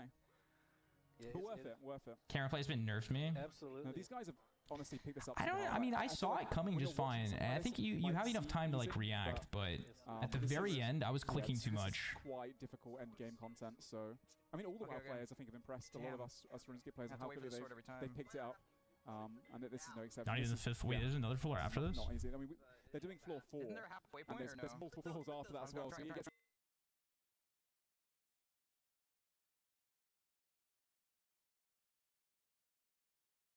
Holy shit, I'm almost done. I'm finally almost done, chat.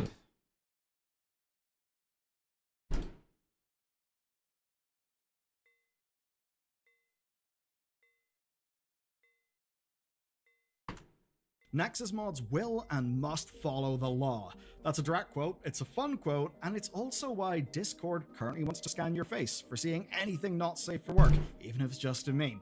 And the thing is, this is not scaremongering, this is not dystopian fiction, it's actually happening right now, and on July 25th, it will become law. Law that's actually got teeth. As an example, Steam could lose $2.5 billion over a simple checkbox. That's 10% of their global revenue, and it's all because they ask, are you over 13? Instead of scanning your ID or scanning your face. But even before the law goes online, I have a totally different example of this literally killing a game. Here's one called Urban Dead. It's an online zombie survival game. It ran for 19 years, and then the Online Safety Act killed it. Not hackers, not bankruptcy, No, fear of an $18 million fine. Damn. And that is what the Nexus mod owner was talking about when he said that basically the law is the law and the site must follow it. Sites will need to fundamentally restructure themselves crazy. and change how audiences interact and share content online. Because if they don't, they will face financial obliteration. And make no mistake, this may be starting in the UK, but it is already spreading.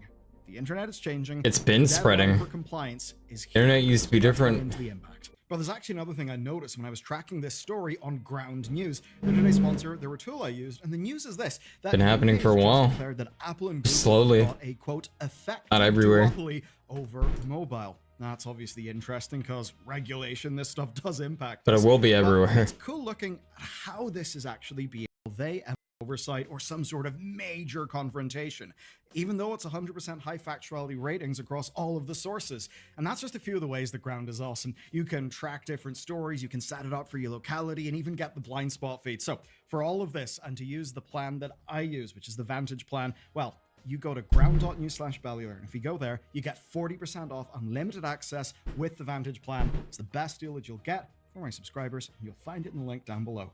Okay, July 25th, that's the deadline, and that is when companies must comply with the United Kingdom's Online Safety Act. And this means the services they offer will have to change, all because of this new UK legislation. What's the big focus then?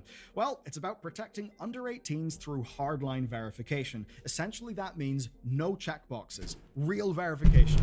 You know the way as kids we would all click the little checkbox saying, I'm an adult, I'm totally allowed to use this service, even if we weren't. Yeah, that's no longer going to cut it from a legal perspective, and companies will be held liable. Now, this is going to apply to any website or service that's operating within the United Kingdom, and the penalty for breaking it is $25 million or 10% of global revenue, whichever one is higher. But it's not just the UK. Australia has actually got a similar law in the works. It's not taken effect yet, but it's at least on the way. And even looking at the US, you can see stuff in specific states. Florida are already banning under 14s from social media. Then there's Texas. They couldn't ban under 18s from social media entirely, but both Utah and Texas now demand something else, that companies must verify users' ages at the point of using an app store. And the EU, of course, has got new laws as well, and they've even got an open source tech solution for verifying ages. So overall then, here's the thing with all of this. It doesn't matter that respected organizations oppose this. And make no mistake, many of them do. The Wikimedia Foundation is calling these a massive threat. The Electronic Frontier Foundation are also not fans of this. They say it threatens online privacy, security, and speech. But these laws are moving forward anyway. The governments don't really seem to they don't that care much about those criticisms. Now, we've already talked about this one before with Discord. If you remember, of course, the news breaking about not safe for work stuff on Discord, and you basically needing to validate your account with a facial scan or, piece of ID. Now, those systems exist. They're being tested for UK and Australian users right now, and it basically means if you want to access an adult tagged channel or server, then you'll need a scan of your face or your ID. This hit me when I was looking at my Warcraft guild's memes. It's like, hey, you want these memes? You got to identify your face. Which doesn't really feel great. Now, the way this works is either your facial scan or your ID then goes to a third party. That third party will then confirm if you're allowed to access the content, and that will then basically flag your account as being allowed or not. And that essentially means that for Discord, they kind of just get a black box. And what they get out of that is this user validated? Are they not validated? All of your actual personal info, that's going to the third-party provider, which of course is one that would exist in a very heavily regulated space. Or so you would hope.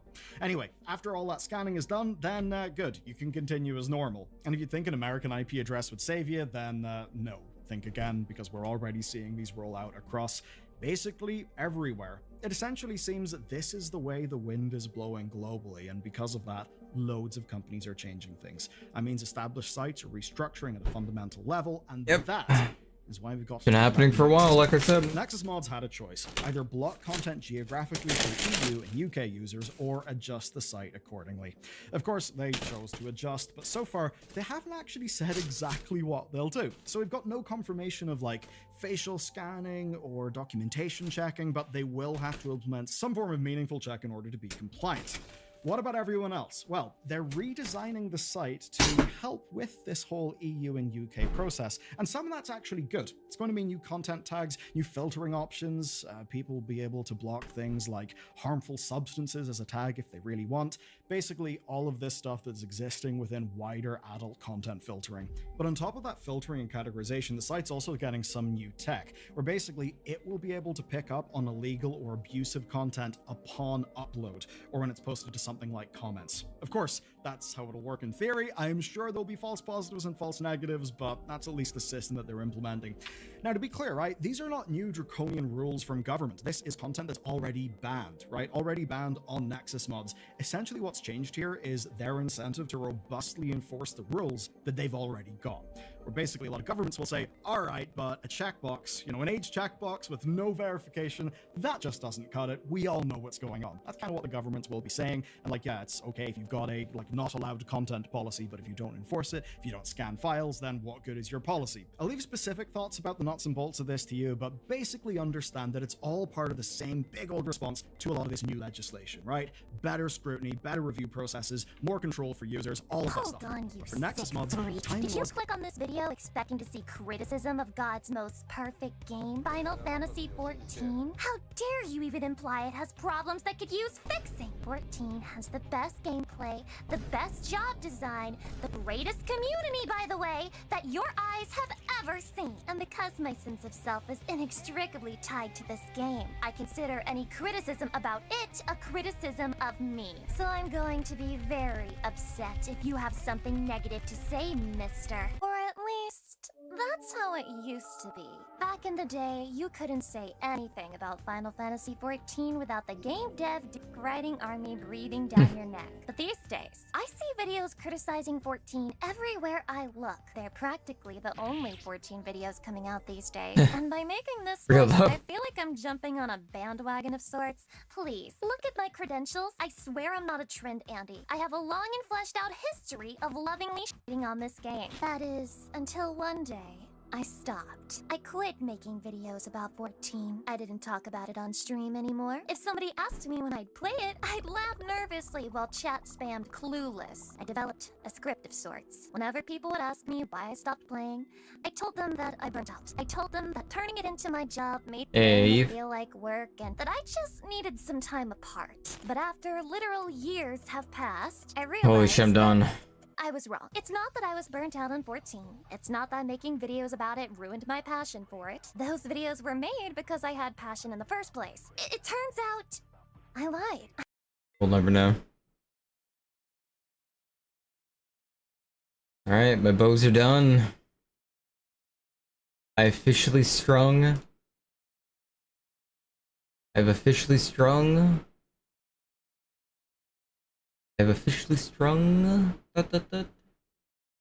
3,140 U longbows. Good enough. Good enough, Chad. Good enough. It's a lot of high alk XP. Very lot of high alk.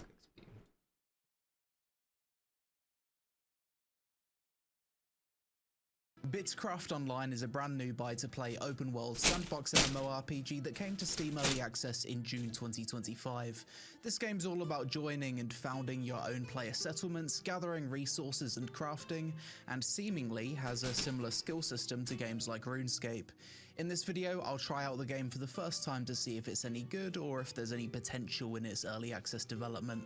But first, support the content. Okay, what are some things I can do with high alk? High alk. Pick OSRs, like, what can I do?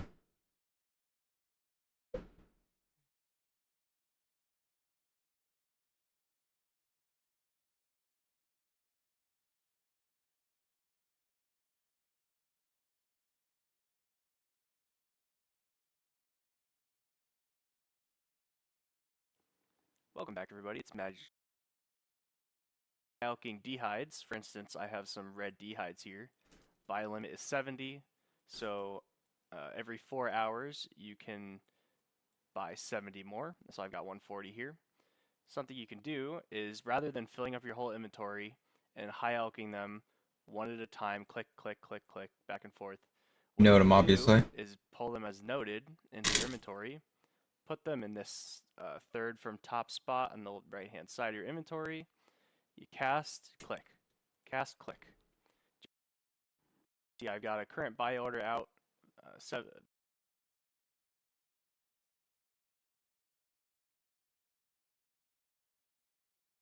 Hi, Zeppa here.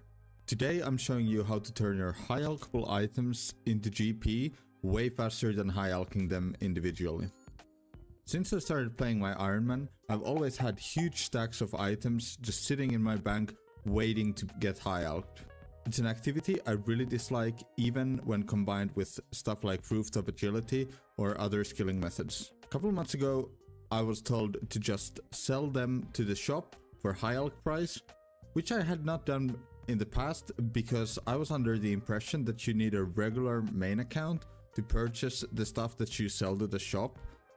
Even though having a main account and doing it this way would make it faster, it's still way better to just sell these stacks to the store and keep hopping and selling to the stores on different worlds than high alching them. You're gonna get magic XP though. So this is how I do it. I make my way to the Rogue's Den general store. There are a few shops He's 99 that though. have price, but not all shops do, so be careful which one you sell to. I like this one because it's very close to a bank and you can withdraw stuff that you want to sell. So I take all sorts of items I want to get rid of, preferably as many different stacks of items as possible. So when you sell this stuff to the shop, you can just put left click sell one and click all the stacks once, then hop to the next world. If you sell one item per world, you get high alch price value for it. But if you sell multiple items, the price will go down a bit. When it comes to stack like rune arrows, rune javelin heads, or dragon javelin heads, I prefer to sell 5 or 10 at a time. It does result in a marginal loss of GP, but I've got so many of these items, I don't really care, and I just want to get rid of these. This is a very old method, and it's been in the game as long as I remember, but for some reason, when I've talked with other Ironmen, and even me in the past, not many people are utilizing this method. Ironmen are just stuck high alching thousands and thousands of items for hours that could be used progressing your account in other ways. Well, regardless, this was a quick video, a quick tip. I hope you enjoyed this method. Make sure to check me out on Twitch. I stream my Ironman progression there almost daily. Also subscribe to this YouTube channel, more videos coming soon. I hope you have a great day. Until next time, Zeppa out. Peace!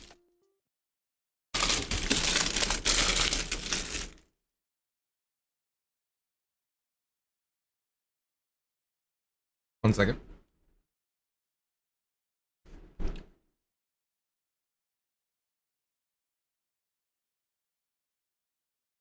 The Day the Earth Blew Up, a movie that many agree was doomed to fail. Hell, it's even a miracle it exists at all to begin with. I mean, how often do we get a Looney Tunes movie? How often do we get 2D theatrical movies? How often do we get both at the same time? While watching the film, I kept thinking, how the hell does this exist? Sadly, though, many people don't know that it exists because the marketing is virtually non-existent. It was released on Friday, March 14th, 2025 in the US, but nobody seems to know about it except for animation fans or the folks who actually worked on the movie itself.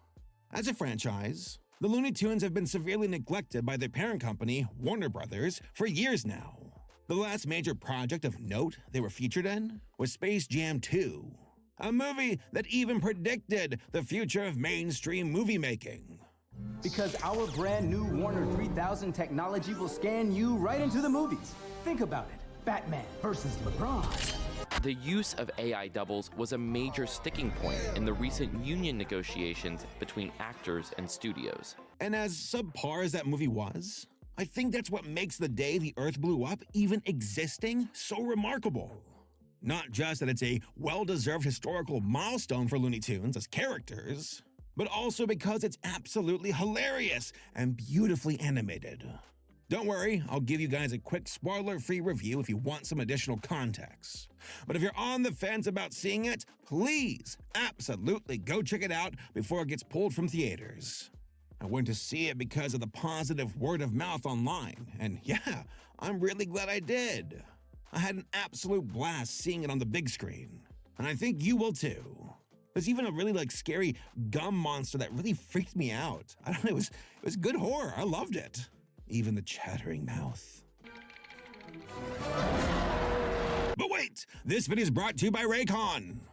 Folks, we've marched right into the month of March. Oh, it was like January yesterday, and then February went away, and I'm getting old. Where are the years? Oh no, I'm getting, I don't want to know. I don't want to think about it. I need to zone out. Let me put on my Raycons.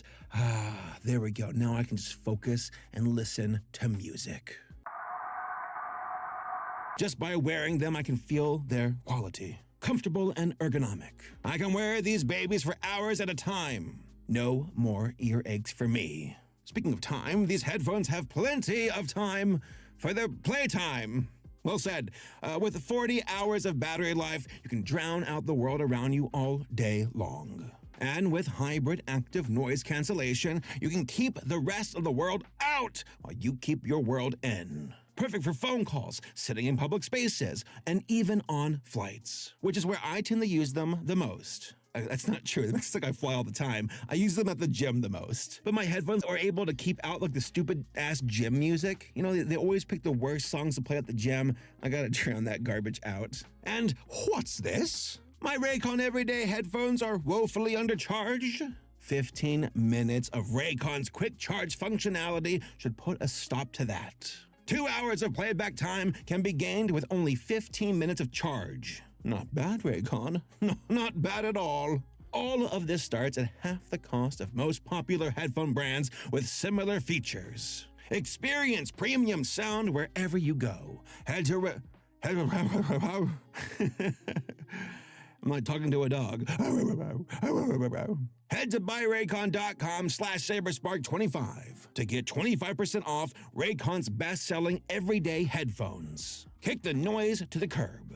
Again, that is buyraycon.com/saberspark25 to get 25% off your everyday headphones. Thanks again to Raycon for partnering up with us for this video. And now, back to the video.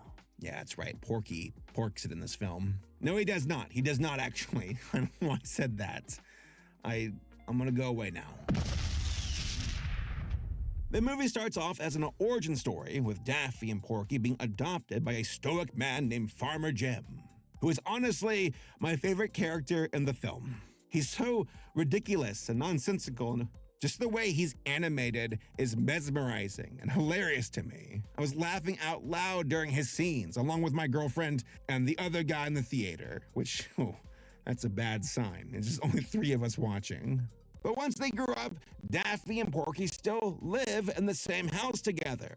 But a falling asteroid destroys their roof, and they have to raise money to fix it and prevent their home from being condemned.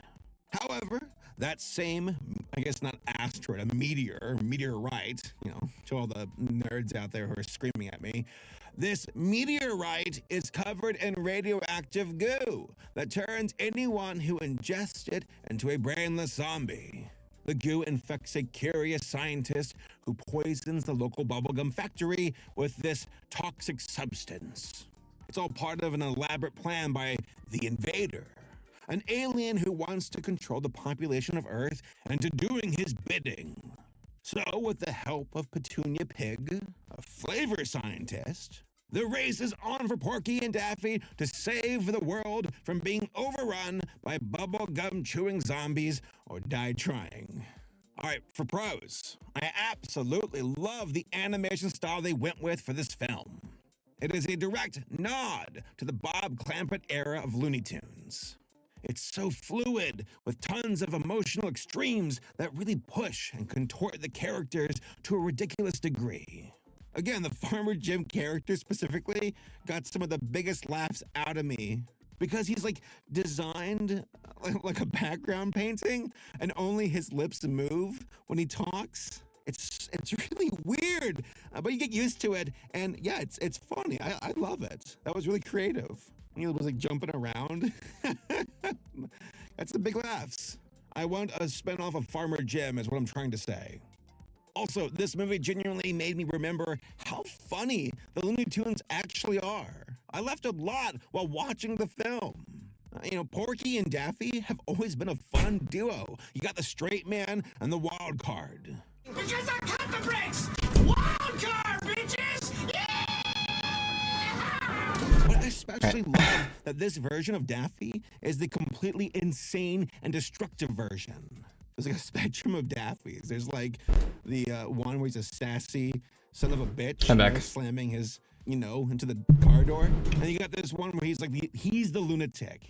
I think Daffy's interesting where he can be like, again, he can be the chaotic one to Porky, or he's the one getting like Squidward by Bugs Bunny, if that makes any sense. Now, Daffy can be a lot to handle, but he's just the right balance of lovable and obnoxious. Eric Bauza crushed it as the voice of both Porky and Daffy.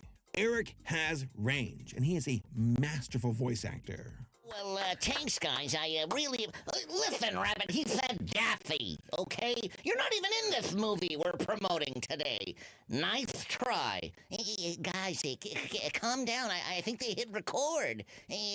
Just relax. Everything's gonna be fine. That's amazing. Pretty good. And there were also some scenes where I was like... Definitely amazing. Oh, that must have destroyed his voice. That was a recording right there.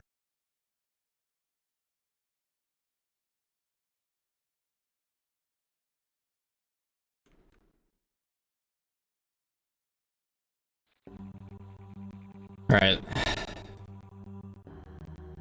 Play the game. I have so much shit I can alk now. Like during shit.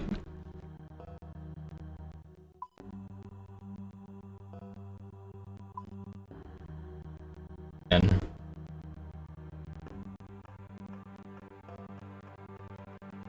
I've been woodcutting and fletching for so long, I forgot what else I was doing.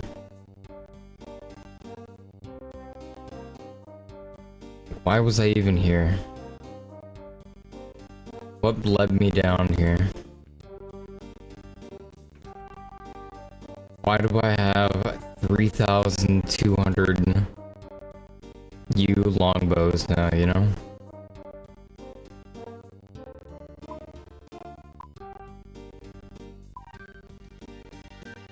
Moved it to the wrong tab.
Okay, what else was I doing?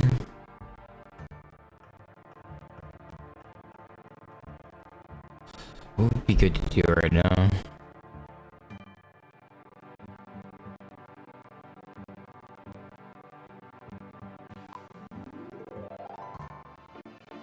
Gotten high enough for the agility course here.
I think I just agility here for now, huh?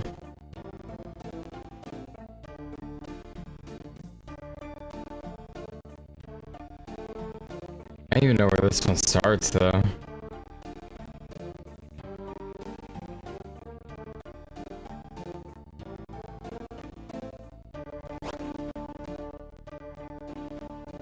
How do I get arrested already?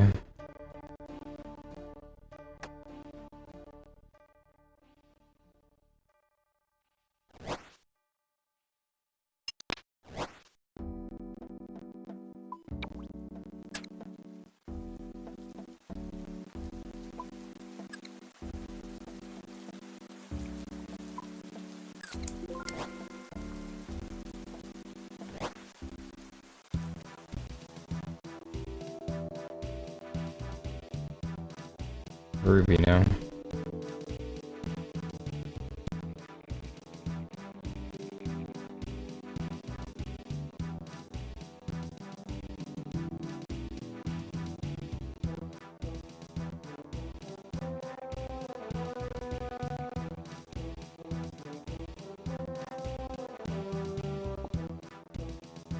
Yeah, I increased the draw distance and that actually killed my FPS. Something didn't.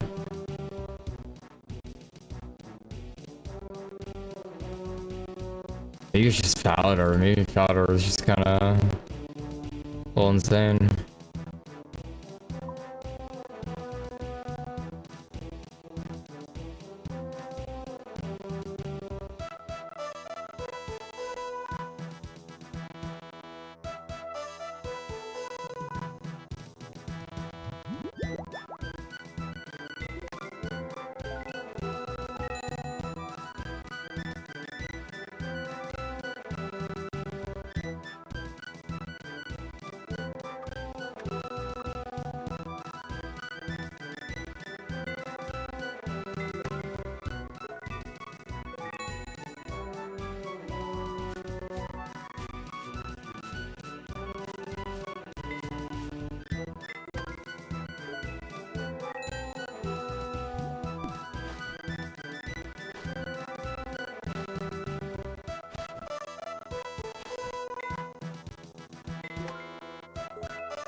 I did not get that out.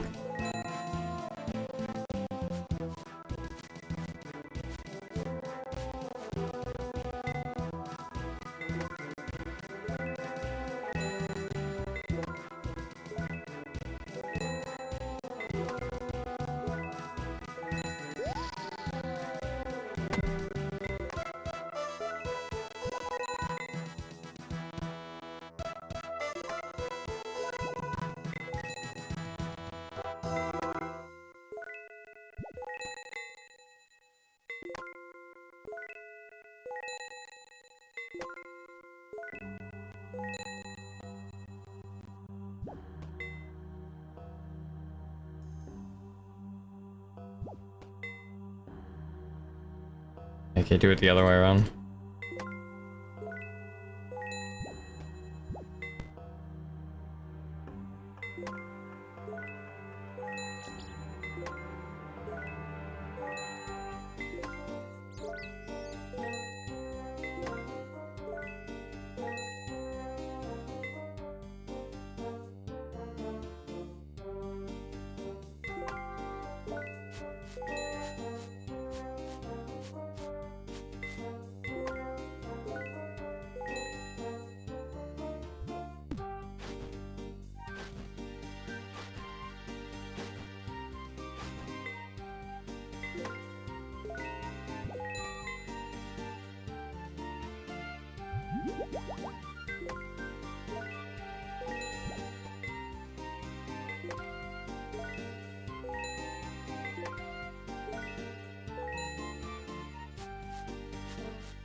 Okay, why are there random coin stacks?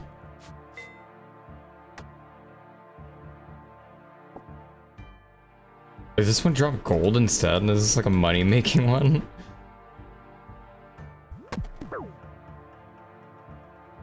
Is Falador a money-making course?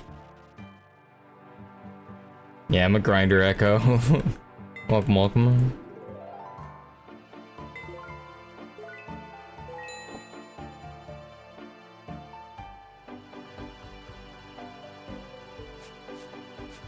Oh, I'm dumb. When I was alking this whole time, my gold was going on the ground because I didn't have any gold in my inventory. That makes sense.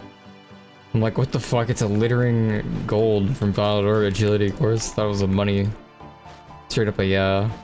Like a money one. This guy better not pick up my cash. I was working hard on this cash, okay? It's like 1k per each one.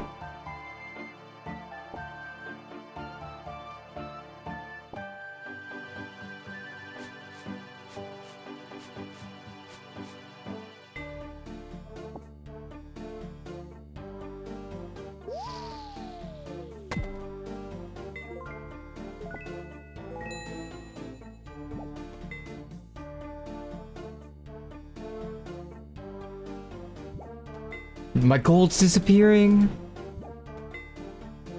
My gold's actually disappearing. Yo, my gold is disappearing before my eyes.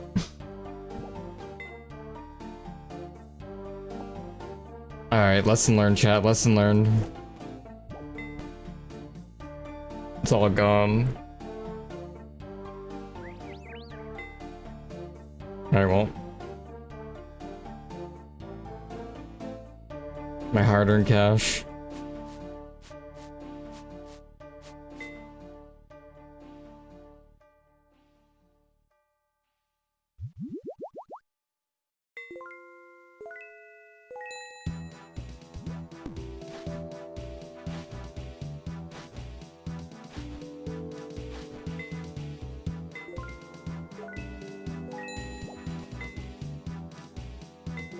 Okay, it was a valuable lesson to be learned. To always have inventory space when you first start for gold.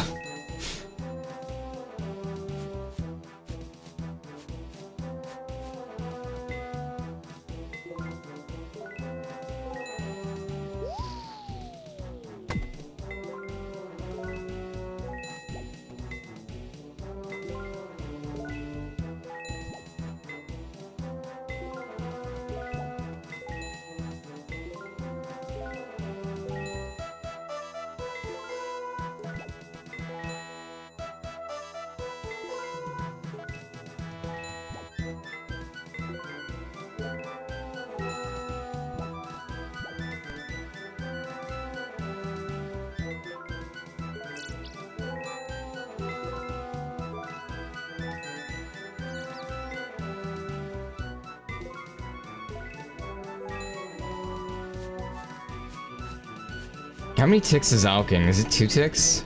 Once every 2 ticks? No, it's gotta be a 3 ticker, huh? The 3 ticker?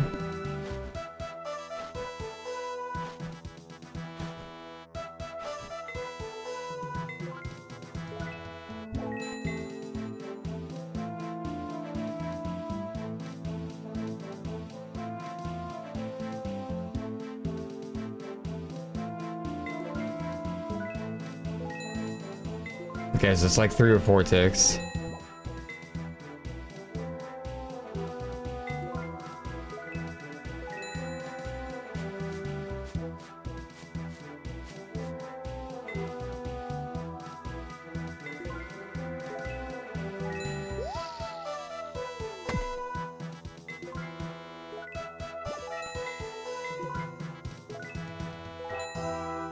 I think it's 4. I want to say 4.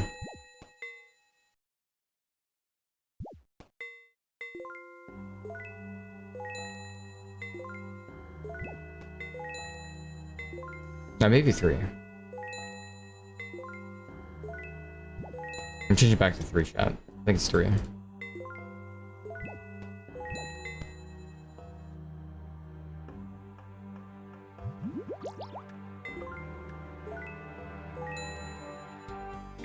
We're printing gold, chat. We're printing gold.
The boxes for the agility course are weird on this one, though.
Agility level.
Not sure what else would be good during high alching besides agility. Agility just kind of seemed like a safe bet.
Almost a magic level.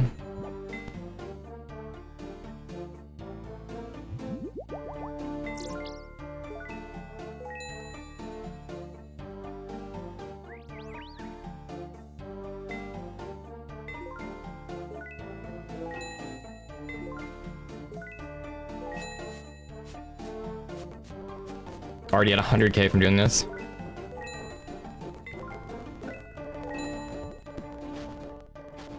We're making bank, chat. We're making bank. Or no more. We're down to 30k before. Too bad. No more living on the streets, chat.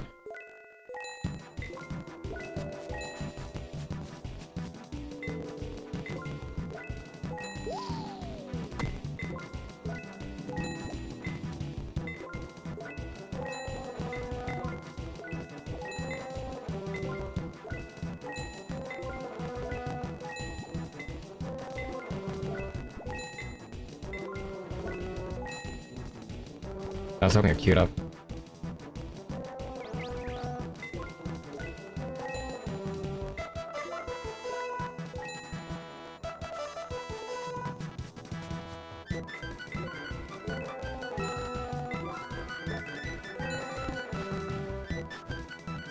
$104k, chat. Look at that. One more porch.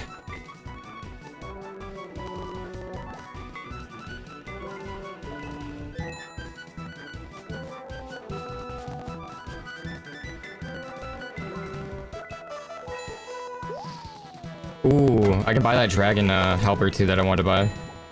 That's kind of hype. I forgot where that was though.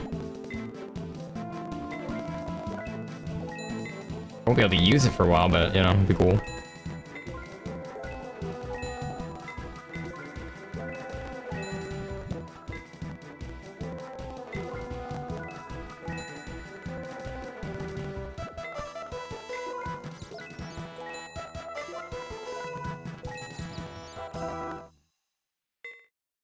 Agility Slayer and questing for the things to do while walking.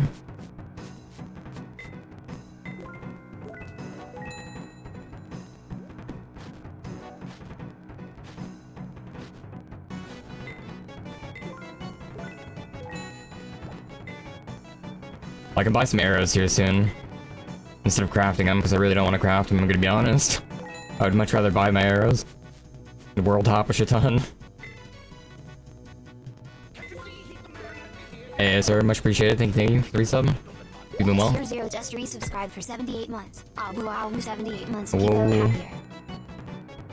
Thank you, appreciate it.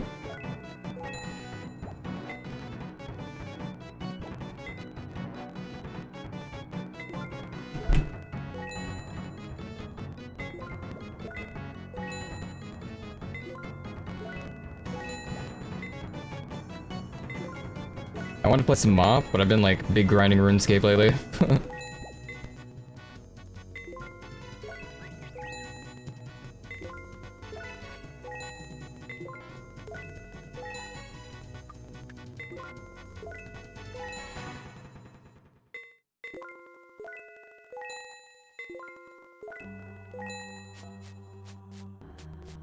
I want to do some Slayer too.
142k. Looking a lot better now.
I don't think there's an arrow shop in Valor. So I'll probably just go to Vera.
I think I can get it. I think I can get halberds here, if I'm not mistaken. Could be wrong though. Could have been Auber or someone.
Wizard Brew actually lasts a good amount of time too. I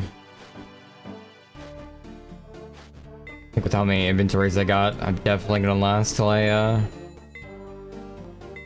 can craft it without, cast without, I mean.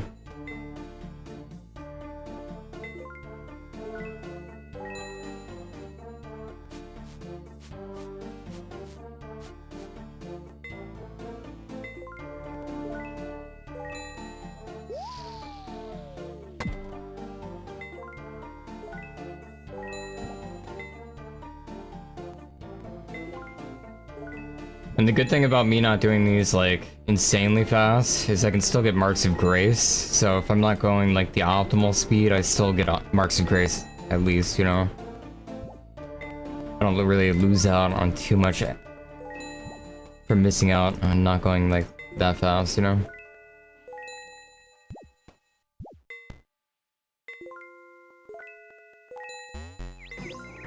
Since the marks of grace are set timers.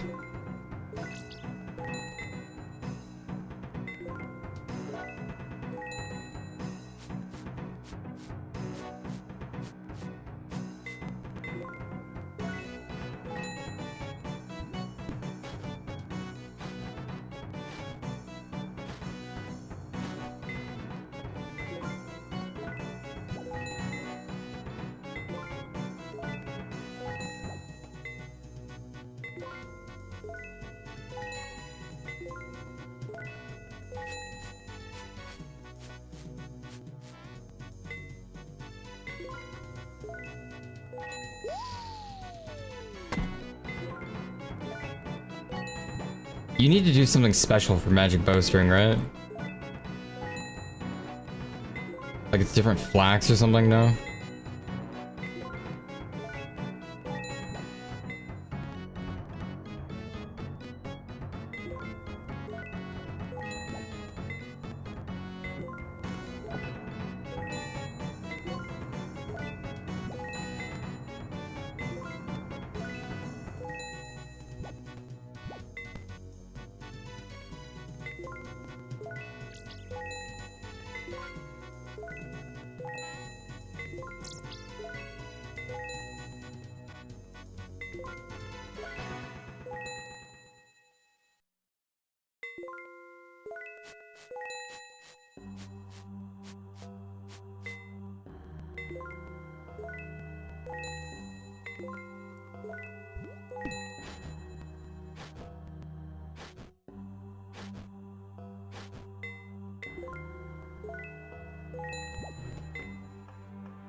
For magic bow, no? Oh, it's never... Oh, so you just use regular bowstring for magic bow?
Dude, this wizard bomb lasts so long. So good.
Magic's 55, about to be 56. We need 57 to be able to cast this without Wizard Bomb.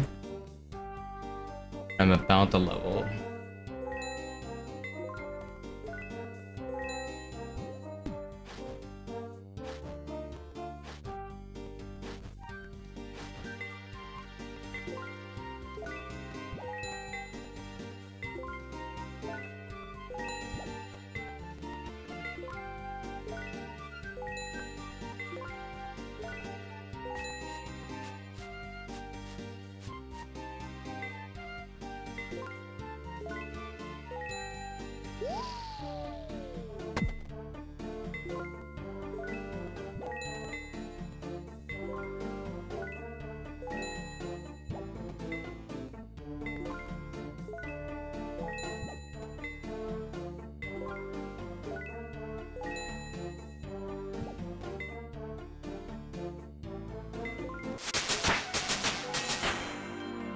One more to go.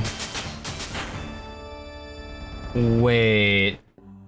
Oh, okay, that's a combat level. Okay, I thought it was defense because they showed the shield. I thought I was getting shield XP for, or defense XP for her alking for a second in defensive stance or some shit. Baited me a little bit.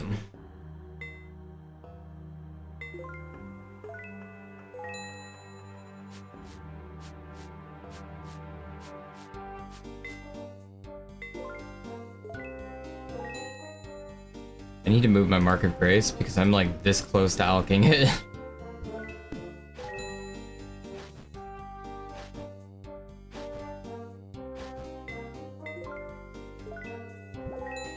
Although, what is the high alk price on Mark of Grace? I don't think it even tells me. I don't think I can.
Honestly, I thought this would give a little bit more magic XP though than 56 at this level.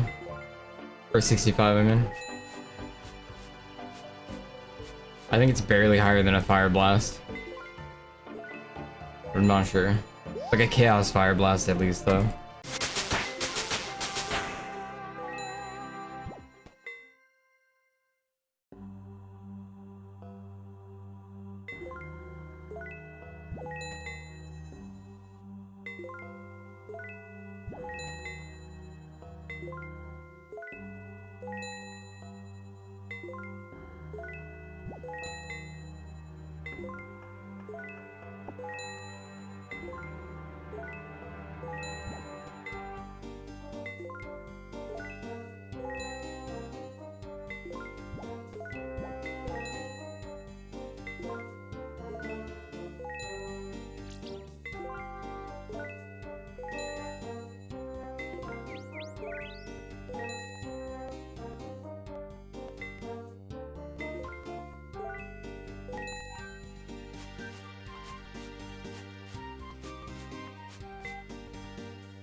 Lost a little bit of my tempo.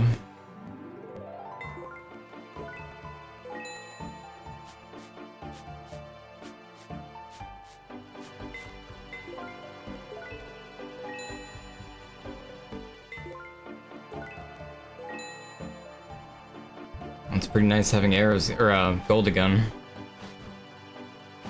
Buy some arrows now. Don't have to farm them like a peasant. Need...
Already sitting about 400k.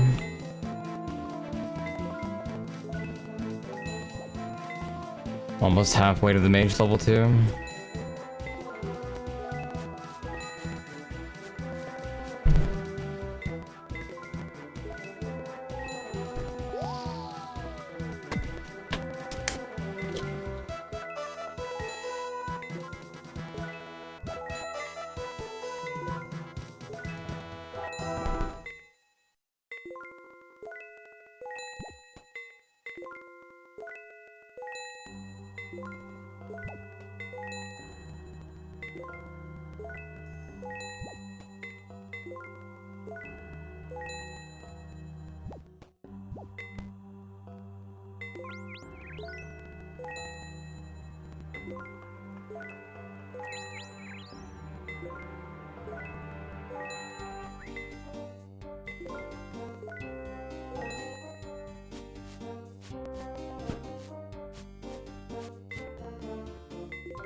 I'm not gonna make another character if that's what you mean.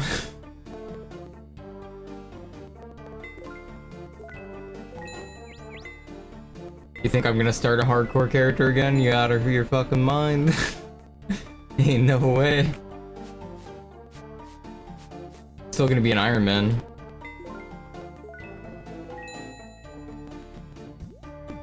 If it loses hardcore, it loses hardcore. I'd prefer it not lose hardcore, but if it loses hardcore, it loses hardcore. But it ain't losing the Ironman. I've worked too damn hard for this not to be my Ironman account. This is my Ironman account. Purely Ironman account.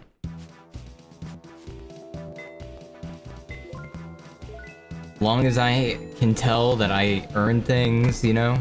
As long as it's an Ironman, is basically what I'm saying. I know I earned everything. And it's a feels good man type scenario, you know?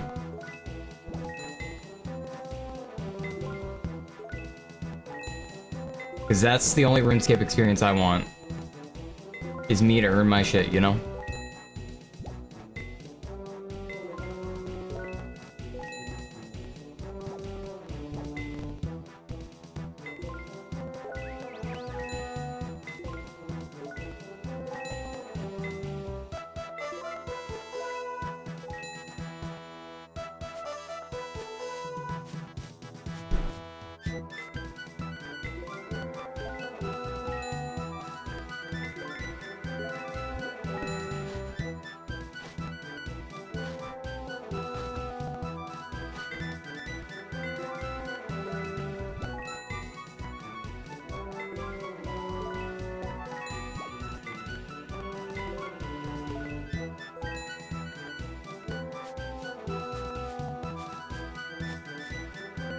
And if I did start over, I'm saying if I ever did, it would be for Ultimate Ironman.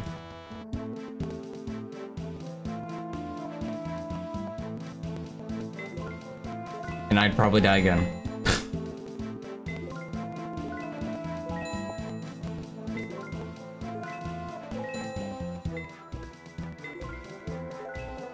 Probably die again. Group Ironman? Group Ironman's cool. It's kind of easy though. It's still cool. It's still like it's still like not as easy. Like, long as you're not using Grand Exchange, it's the proper way to play RuneScape in my opinion. In terms of like a first-hand experience, but like PvP is also a big part of RuneScape is another thing to me. But the Grand Exchange just trivialized so much that it feels so much better to just play with friends or Ironman as like a whole in order to get like the full RuneScape experience. To feel that excitement off drops, you know, not get handouts, you know. Because the game's been out for like 20 years, you know. And Old School got re-released, and Old School's been out for like, what, 10, 13, 15 years, you know? around there, so it's like people just hand out free shit, free gold. Market's kind of crazy in terms of how much things cost here and there compared to like what it did cost in like 2013, 14, 15, you know. So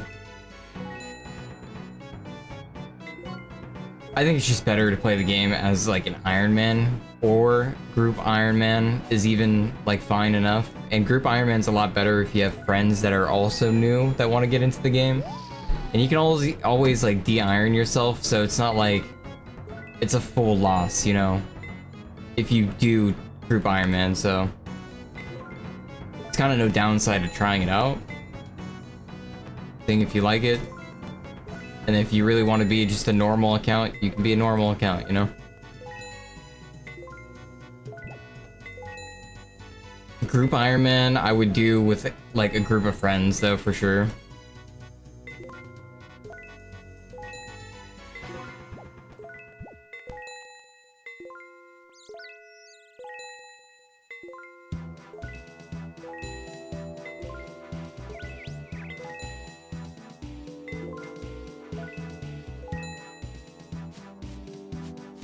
But since I'm like just returning to RuneScape and I haven't played in so long, like I just want to work on my like Ironman account right now. So I've been kind of just doing that. I started it and just started working on it.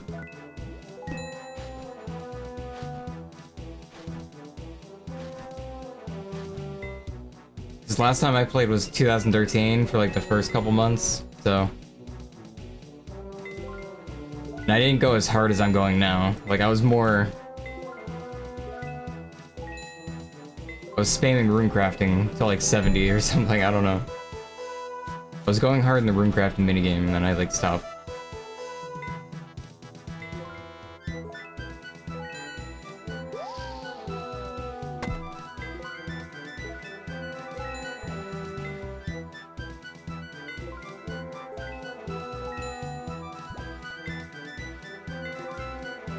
Yeah, I have some people that are like that too. Even though they play like really grindy ass games, it's just like they don't want to play RuneScape because of graphics mainly. Or they think it's like super dumbed down too much, but there's actually some depth to it, you know?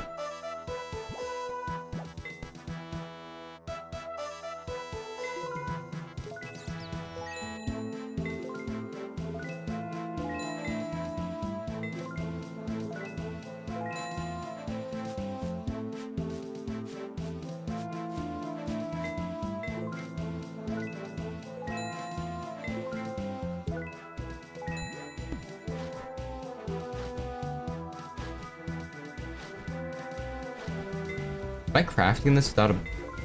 Oh, I don't even need the brew anymore. I'm 56, huh? Oh, it's only 55. Oh.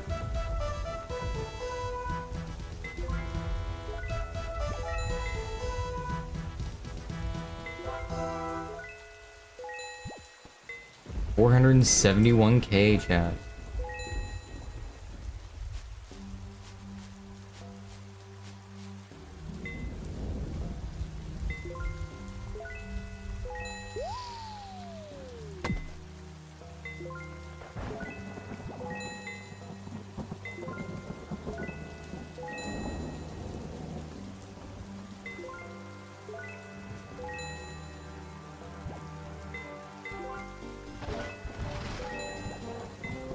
Yeah, I would just show him like the PVM content though, and with someone that actually doesn't have a billion tiles on the screen and shows like the actual fights, you know, or like PvP.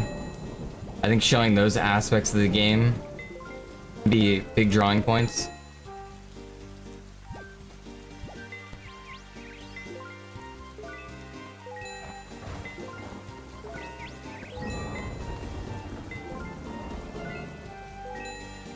Or even going over some like the mini games.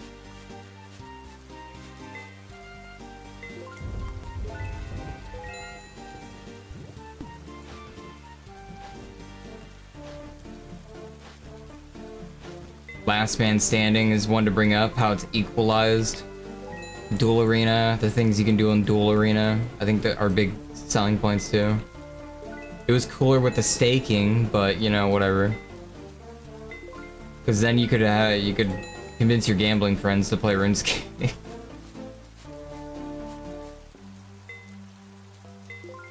Stake all their gold in arena.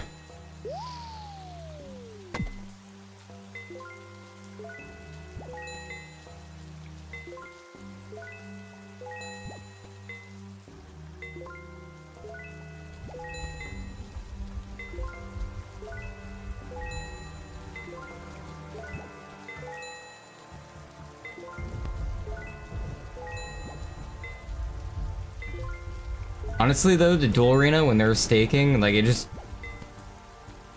I only sat there, I'm gonna be honest. Just sat there looking for duels. I didn't want to like grind stats at a point. I'm just like, I just wanna duel in the arena. I just wanna stake whatever the fuck.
Just show them Oda block gameplay.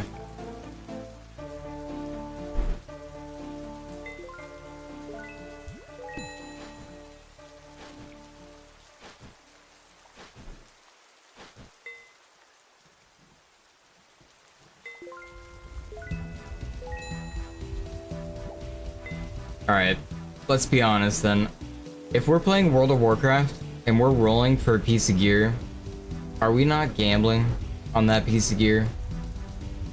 When we're rolling that dice, are we technically not gambling at that moment there and then? I think it's just a self-control issue. Knowing what you can bet, knowing what you can't bet, knowing... Also, the WoW token wasn't in the game when the duel arena was peak, alright? So... When the token was in the game though, when they added the token in 2013 or whatever, I think it was like, yeah, 2013-ish, 2012. That's when, yeah, some people were probably gambling their life away.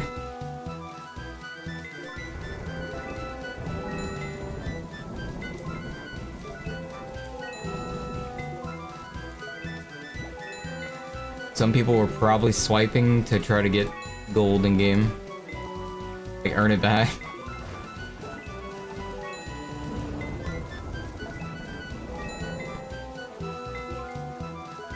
Which is even more surprising why they got rid of like the duel arena. Because they probably were making more money with duel arena open? I don't know though.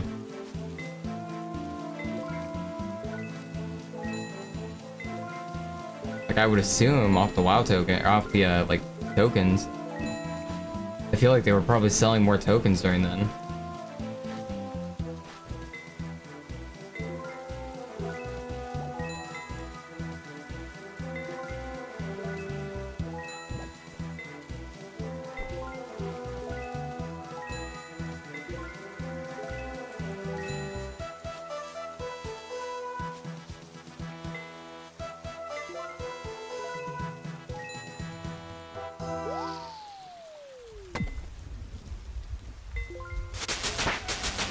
87.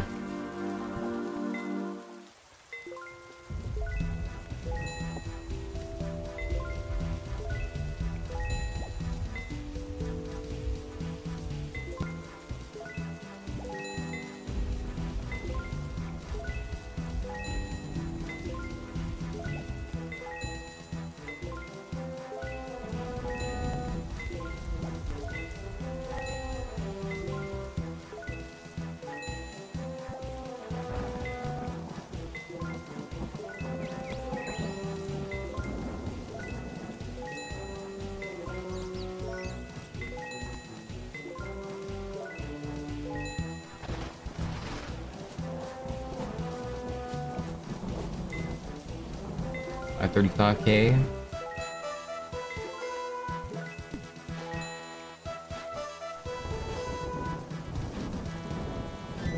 Decent amount of marks.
$84K.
My cash stacks look pretty nice.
Thanks, Beam.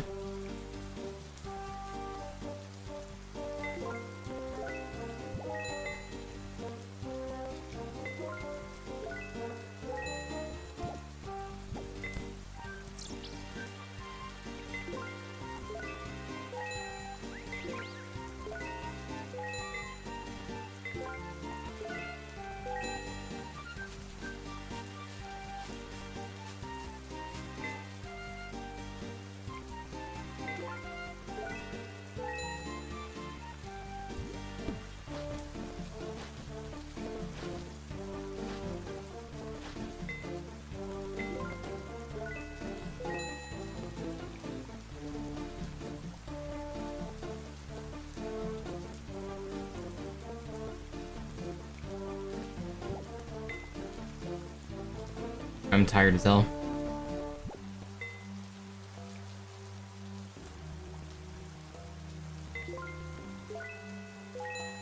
I'm at 640k.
I think I might lay down for a bit.